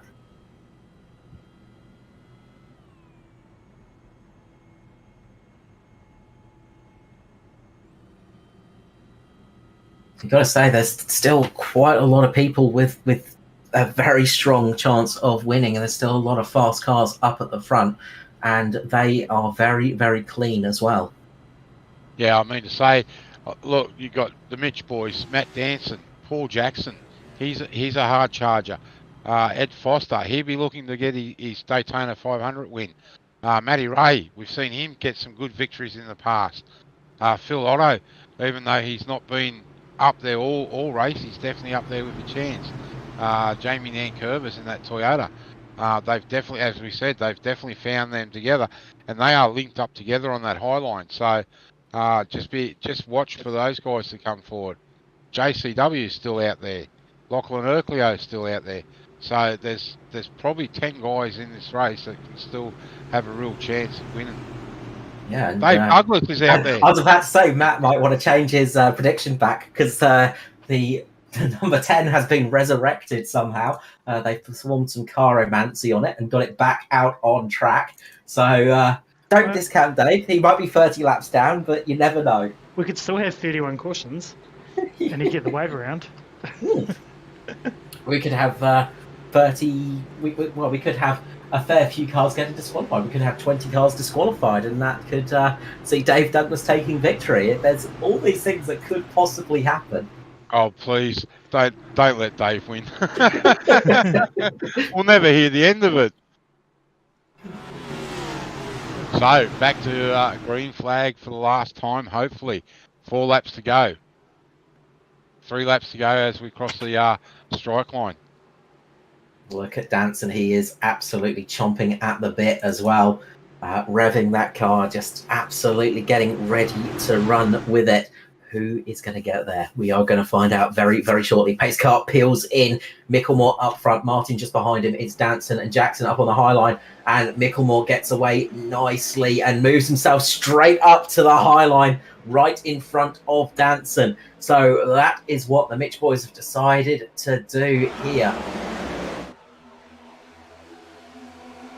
Down low, it's Martin and Foster coming along, and they're going to try and push themselves up to the front now. With 2.5 laps remaining, we are getting very, very close to the end. Will we make it without seeing another caution? It is possible, but who knows? Look at the valve cars. They're getting one in the middle. As Danson drops down low, as we got 3 wide in the mid-pack. Josh Micklemore drops down in front of the valve cars, gets himself in the middle lane. Paul Jackson left up high with Matty Ray. It's Matt Danson in the lead of the low line. Josh Micklemore in the lead of the midline. Can they close up and give him a push? We are getting very close. 2 laps remaining, 1.9 laps remaining. We are very quick. And look at the quantum cars. Look at the valve cars. They've absolutely got to run up on the high line, moving themselves to the front. It's Scott Lefebvre up there, and there's contact in the mid-pack, and they're wrecking. And we've got a wreck, and we've got a caution flag out once more. This is going to bring us into overtime. It's going to bring us into a green-white checker. And Josh Micklemore has been caught up in that one. Again, JCW is involved in that, but I do not see that car coming back out.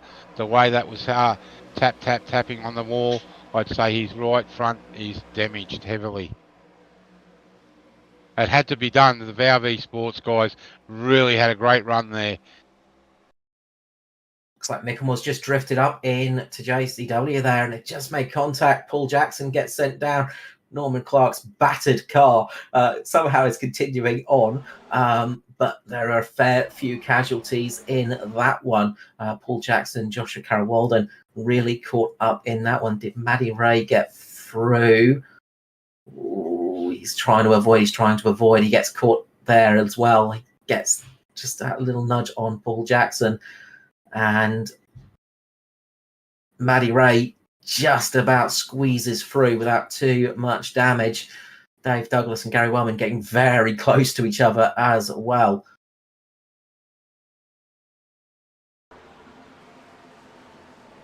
Well, unfortunately, Matt, Dave won't get his lap back here. Noddy Tompkins will.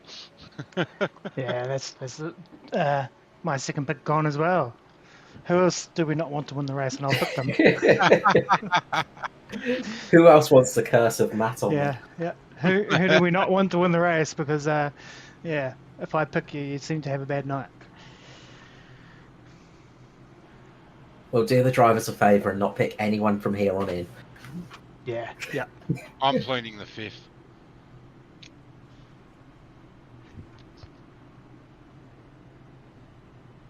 So we're seeing a fair few cars popping in for repairs, but everybody else sticking it out. They've got fuel to the end, I would say. Nobody's going to be too worried with these caution laps. That will have helped the fuel mileage, and they'll be able to get themselves to the line from here.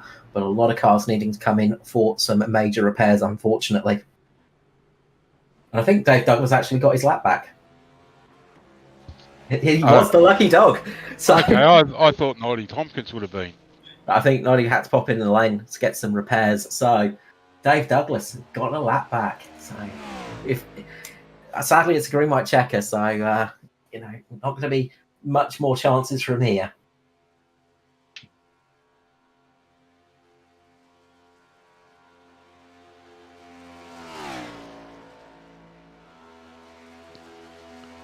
So, Carl, you best explain the overtime to everyone. You see, I usually do that to you. You've flipped it on me, unfortunately. So I got in first. You got in first. So if you're new to oval racing, the overtime, the green-white checker, just means we get an extension, so we should finish under the checkered flag. So essentially we're getting a couple of extra laps in the race. So we'll go across Once we go back to racing, the green flag will go out. They'll get one lap around. Then the white flag will show. If they get to the white flag and that shows and the leader crosses the line, we will finish under the checkered flag. If we get another caution, I'm not sure if we've got an extra green white checker up our sleeve or not. Usually we only have one. Then it will be race finish. So the next flag will finish the race, I'm pretty sure. I'm just double checking how many green white checkers we've got. I'm pretty sure it was only one today. I got a funny. I did hear something about unlimited green white checkers at some point. I don't know whether that's the Thursday night series or not. As always, we are absolutely prepared and fully prepared. All these little rules and tweaks and changes, yeah, we just need to keep up on those. Yeah, we've got 15 green white checkers. Hey, Yeah. So that 12 o'clock tonight, it could be possible. yeah, Make it the longest one ever. Dave will only be 15 laps down. Okay, so, well, it's overtime, boys, and we could see another green white checker come out. Will we get to the flag this time round? We're going to find out who is going to get there. Oh, look, I think they'll settle down and they'll want to get this done. It's been a long time it's sitting in the Sims for them. The only real person that's had a chance to have a break is Dave. He's would have been able to get up and stretch his legs, and why they replaced that motor. I did notice Matt Danson took an extra long pit stop in the race, and I wonder if he took the moment to quickly jump out of his seat. Maybe did a Greg Murphy, you think? Yeah, I'm suspecting that might be the case. I sort of keep an eye on pit stop times. Everybody else has pretty much been, the 15 seconds mark. Danson was about 1 minute 30 in the pit lane during one of the cautions.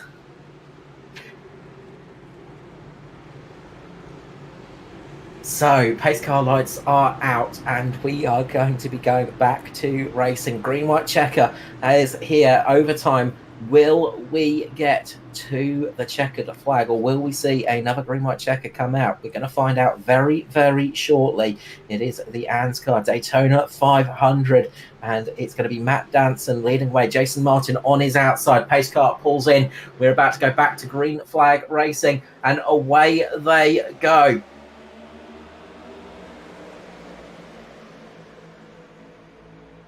Once more underway, Jason Martin getting a good run up high. Edward Foster giving Matt Danson a very, very hearty push up to the front. The two Valve cars still linked up with each other. It's Lefebvre and Nankervis up on the high line. Norman Clark still in there somehow with his zombie car, keeping along, and it's still got some okay pace at this stage. Will it have it once they get up to full speed? But it's Matt Danson getting a huge lead. Edward Foster pushing that low line all the way to the front, and that's helped him out immensely. Looks like Gary Wellman's looking to jump up high. He's not quite made it. Nobody else has jumped up with him. It's Danson and Foster in the lead, with Ben Vickers just behind. Phil Otto trying to get the run. They're coming up to the line. The white flag will show. The next flag will be the finish. As all around goes Ben Vickers. Vickers has been spun. The two Valve cars make contact. It's Foster and Danson up front. Phil Otto's in possibly a good spot if he can get the run here. He needs to get that draft. He needs to get sucked up to the front. Who is going to get it? It looks between a two-horse race at the moment between Danson and Foster. Coming up to the flag, Foster is probably in a slightly better position. He's going to try and get past Danson. He's pushing to not let those cars behind catch. Who will get it when they come to the line? We're coming up to the final corner. It's between the 38 and the 53. Foster's looking to move up high. He gets up high. He's getting a run. Gets the run on Danson. Will he be able to hold it? He's got a good run here. He moves down in front. Is it going to happen? Is it going to be Foster? It is. It's Edward Foster taking victory here at Daytona. Matt Danson comes home second with Matty Ray in third position. Oh, what a finish. And I know Ed would be pumping his fist in that car right now. His first Daytona 500 win. And that will almost complete his bucket list, I'd say. Great race. Just land on Matt Danson coming out of the last corner, and that's just giving him the great run to go outside.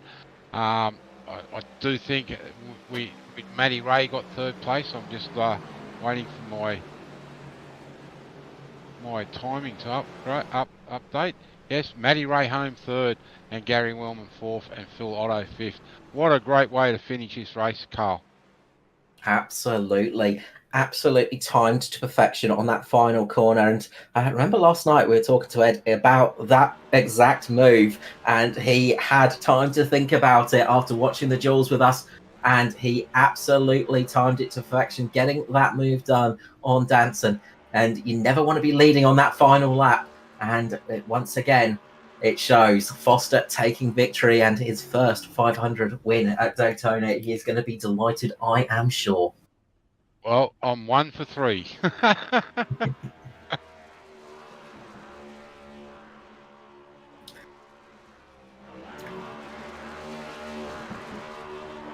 think we may see a motor meltdown or a pop tyre or two.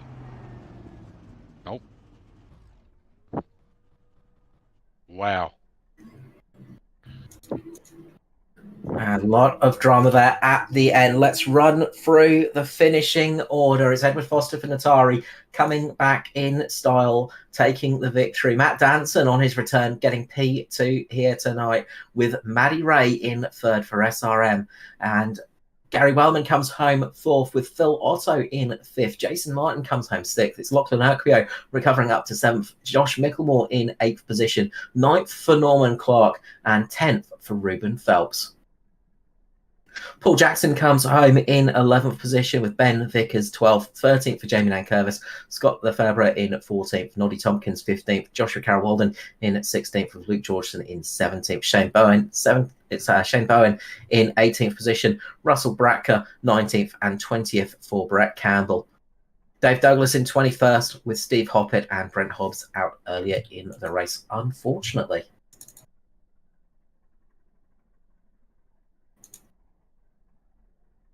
What a dramatic end to a fantastic race here today. A great 500 once again. We're just going to see that replay of Ben Vickers getting caught with the two valve cars, and then the valve cars making contact with each other. Not the finish they would have wanted, I am sure. And just broke the pack up that little bit. Foster absolutely pushing Danson, so the rest of the crew, the rest of the field couldn't catch up, and absolutely timing that to perfection.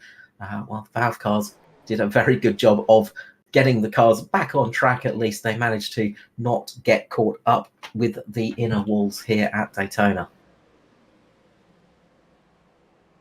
Well, I definitely think those cars are going to be one to watch when we go Thursday nights to the Cup cars later on in the year. So let's hope they can just keep them gremlins out of the top speed.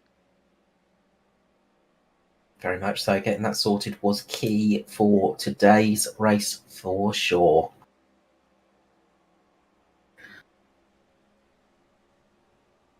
So, another Daytona 500 is done and dusted. We have had a fantastic race tonight, and again, another great finish to the line. What we will do is we will start with our podium in a couple of moments. Let the drivers get a little bit of a stretch and get a breath from that finish, of course. But we'll head to our Neuropower podium now, and we will start that off with Mr. Matty Ray for SRM.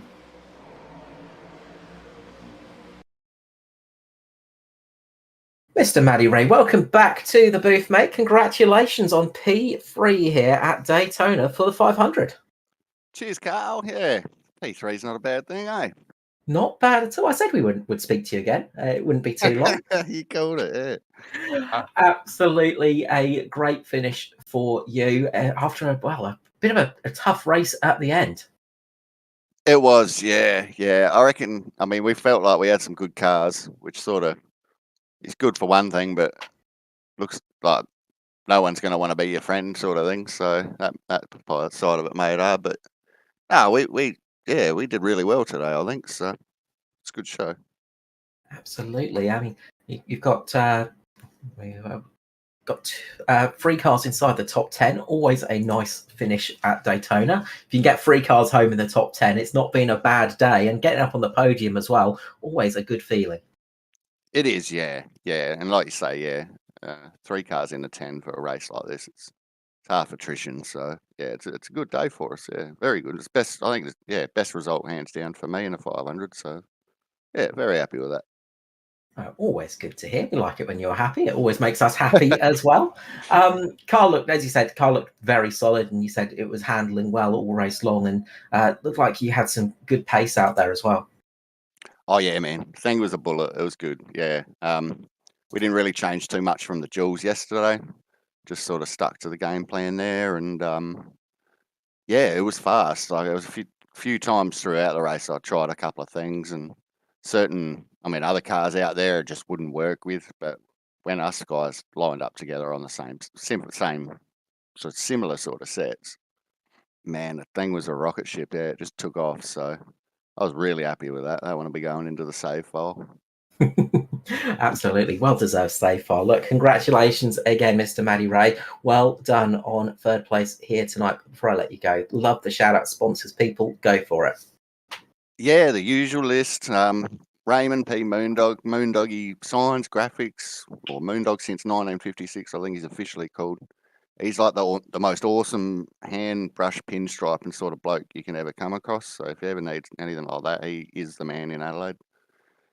And Justin, Adrian, Diggs, a couple of guys down at Aussie Canoes just flicked a couple of bucks our way to help us out, and just because practice sessions, all that sort of shit costs money. So big thanks to those guys.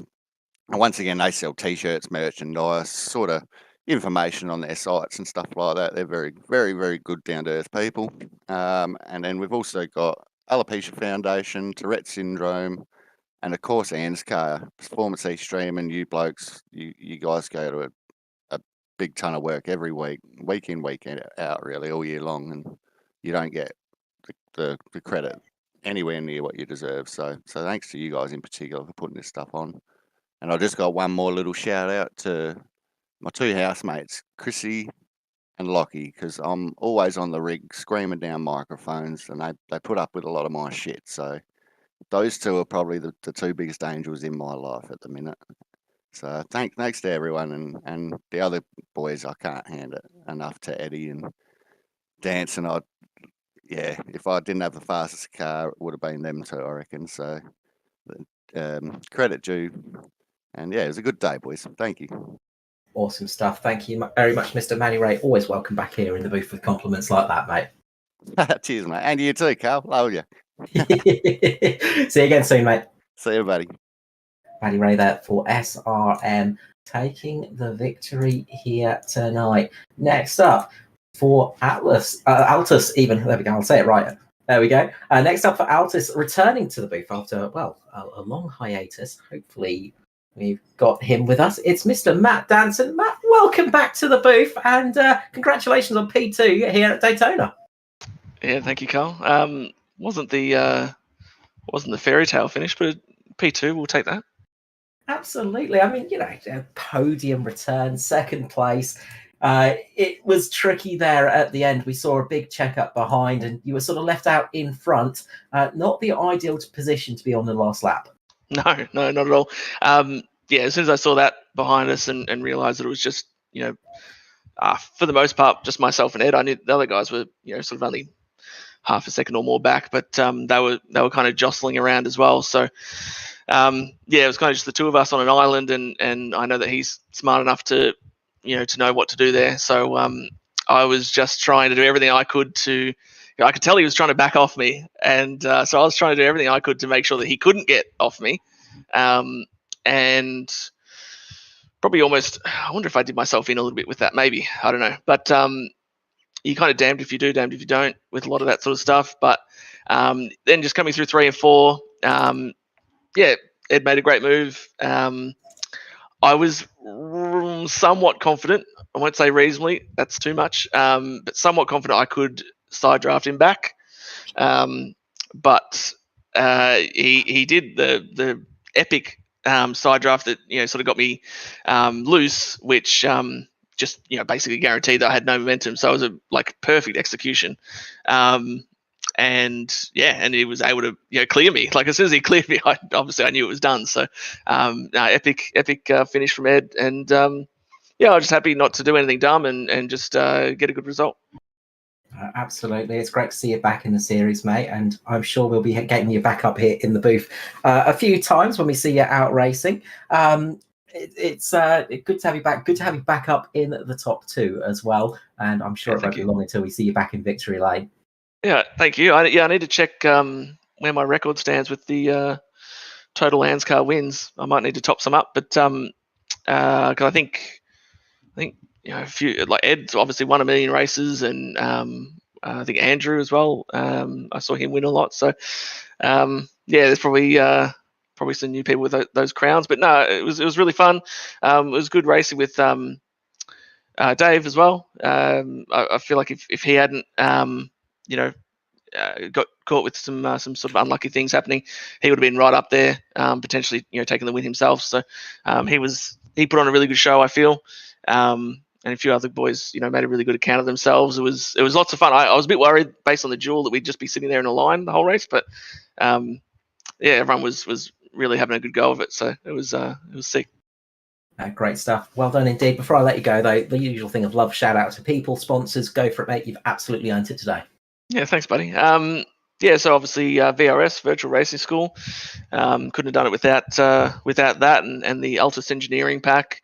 Set up straight from there. So, if you're obviously looking for that winning edge, make sure you pick that up. And then Race Tech seats. I hope I'm not forgetting anything else. No, that's about it. And of course, obviously you guys, everyone involved in the administration that puts it on. And all the competitors. Like I said, the racing was actually super entertaining, super fun, and I was just glad to be a part of it. Great stuff. Well done again, Matt Danson. Great to have you back, and I'm sure we'll see you back in the booth in no time, mate. Thank you. Appreciate it. Matt Danson, they're coming home second tonight. And finally, tonight, it is the man that started from pole position. He finished first. In the record books, it will look like he didn't have much work to do at all. But it is Edward Foster taking the Daytona 500 victory crown. Well done, Mr. Foster. Congratulations on the win. Yeah, thanks, boys. That's a cool one. Definitely. Well, we were talking last night that you kind of wanted this one. You must have had a little bit of confidence, but it's a long, old race. You never know what's going to happen. So being there at the end, you must have been a little bit excited. Look, I was... the first part of the race was just kind of sizing everyone up, seeing who was quick, who wasn't. Ran with the Mitch guys for a while, was just sort of sizing up where they were quick and where they weren't. I think they definitely had a car equal to ours, I think. Either that or they were just driving them extremely well because they were quick. And, of course, Danson and Douglas working together were very quick, and I worked with them for a while. Worked with a couple of other guys that didn't really seem to have the pace. The cars just weren't doing it for them. So I had a good idea of who were the ones worth sticking around, and managed to stick with one of those at the end. Absolutely. I mean, it sort of all came together at the end for you. Well, it was one of those where, say, for example, I think we had Martin there on the outside, and I knew if I was able to push Danson clear, then we could potentially just sort of sort it out between us. And being the second car in line, I had the option of when to make the move and when to try and grab the side draft on him. So I was pretty happy to keep all the other cars out of it, which is why I pushed him for so long, trying to get out and clear and away from everybody else, just so we could settle it between the pair of us. Because when it's just one-on-one like that, the car behind always has a little bit of an advantage because they can make the move and the guy behind's just reacting. So, that was cool. And, to be able to win this one against probably the best driver I've ever raced against, that was pretty cool to just be able to duel him there at the end. And I finally got one of those side drafts timed properly. Any other time when I try and do it, I screw it up and get it all wrong, but that couldn't have gone any better. So I just watched it back, and it actually looks like someone who might know what they were doing. And I certainly didn't feel like it. So I was about to say, textbook perfection on that side draft. It's very rare that I see such a thing from you. Yeah, it's pretty rare that anybody does. But hey, if you're going to break out a good one anywhere, let it be here. Huh? Absolutely. If you're going to break it out perfectly, do it on the last lap at the Daytona 500. You absolutely got that one perfect, mate. A really good result today. And look, it was one of those ones that was missing from your resume as well. So you must be delighted to finally have that tick next to your name. Yeah, I think that was probably the biggest thing with it. It's just wanting to tick it off. I mean, these cars are actually, like the draft package in these cars and super speedways is actually pretty good. Like you can do a lot. I still don't necessarily enjoy the racing that much, but yeah, it's definitely more enjoyable in the next gen car than it has been for a lot of the prior cars. So that was okay, and yeah, just to tick it off and say that it's done is good, because I'm not really racing a whole lot these days. Like not week in, week out. I'm just kind of picking, choosing what I want to do. So to be able to come out and pick this one off is really nice. Just quickly, we saw before that last pit stop, there was a battle of the slowest going on track. Yeah, it was just kind of the fact that like we've got about 40 laps in the tank, right? And the caution came out with about 82 laps to go or something like that. So we're all trying to one stop it to the end. And then, of course, everyone was kind of slowing up, and there are a couple of guys that were, the idea is, they slow up the line and somebody gets impatient, they shoot to the front, you let them burn their fuel up, but nobody wanted to do it, and it was just slowing down, slowing down, and we're just sitting there just going, we're just about bring the pace car out the rate we're going.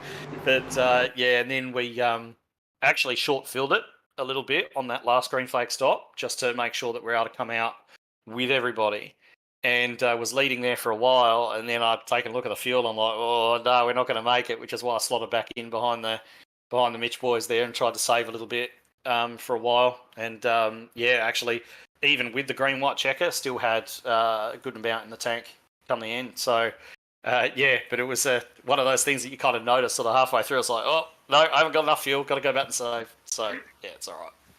Oh, great job. Well done indeed. Congratulations on taking the crown, mate. Before I let you go, though, love, shout out, sponsors, people. You've absolutely earned it for today, Ed. All right. Yeah, first of all, shouts out to everyone that came out because, yeah, without cars in the race, you don't get a race. So really awesome.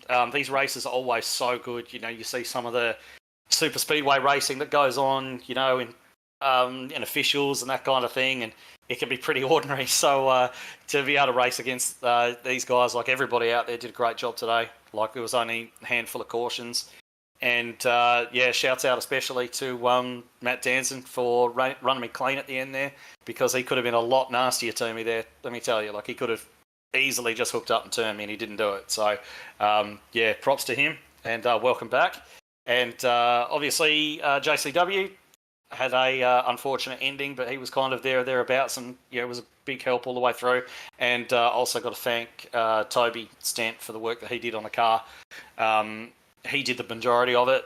He's quite good with setting cars up and those kind of things. He's a little bit of a perfectionist like that. He just can't leave it alone. So he's done a lot of work on that while I've kind of been preoccupied with the league stuff, getting the entries done and getting all the the races hosted and looking after that side of things. He tweaked a car that was good enough to win. So thanks to him as well. Look, awesome stuff. Congratulations, Ed. Well done again. And well, maybe you'll have to come and commentate before races more, because it seems like it worked for you. Yeah, I didn't. Yeah, the duels were actually pretty fun to commentate. It's the first time I've had the opportunity to watch them instead of being in them. So yeah, they were good last night as well. So yeah, maybe I'll jump up again. We'll see. Well done, mate. Congratulations on the win. Go and celebrate and have a good stretch as well. I'm sure you need to have a bit of a walk around. Well done again for the 500 victory. Absolutely, guys. Thanks a lot. Edward Foster for Atari taking victory here. His first 500 win. He is going to be so stoked about that one, Mark.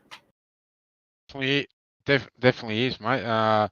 Great, what great thing to tick off your bucket list and off your resume. So, as you said, Carl, maybe we need to get him up here before on a Thursday night before the next Crown Jewel race at Talladega. Yeah, we'll claim it as our victory. We'll say that we did the hard work and got him that win.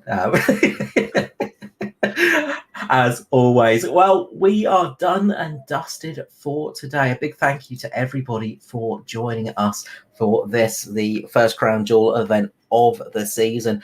We will be back with you on the 22nd of February at Atlanta for the trucks on Thursday night. And then, of course, we will have the next Crown Jewel event on the 30th of March, and that's the Legends at Talladega. If you're looking to jump in to ANZCAR for some driving, we do have that opportunity coming up on Monday as well. It is the Whelen Modifieds, and they're going to be racing at Five Flags this week on Monday, and then next week, Mark, the Aussie Outlaws.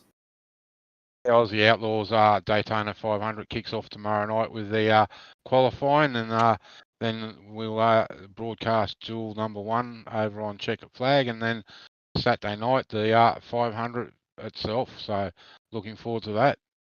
Absolutely, yeah. Double duty for us this week. It's going to be a long one. Look, thank you again for joining us. Big thank you to Mark Johansson for joining me up here in the booth. And of course, Mr. Matt Hunter for doing all the work in the background, on the cameras, on the overlays, and getting everything out broadcast ready. And well, a big thank you to all of you for joining us. I'm as ever Mr. Carl Wilkinson with you, wishing you a very good day. And we will see you again very soon.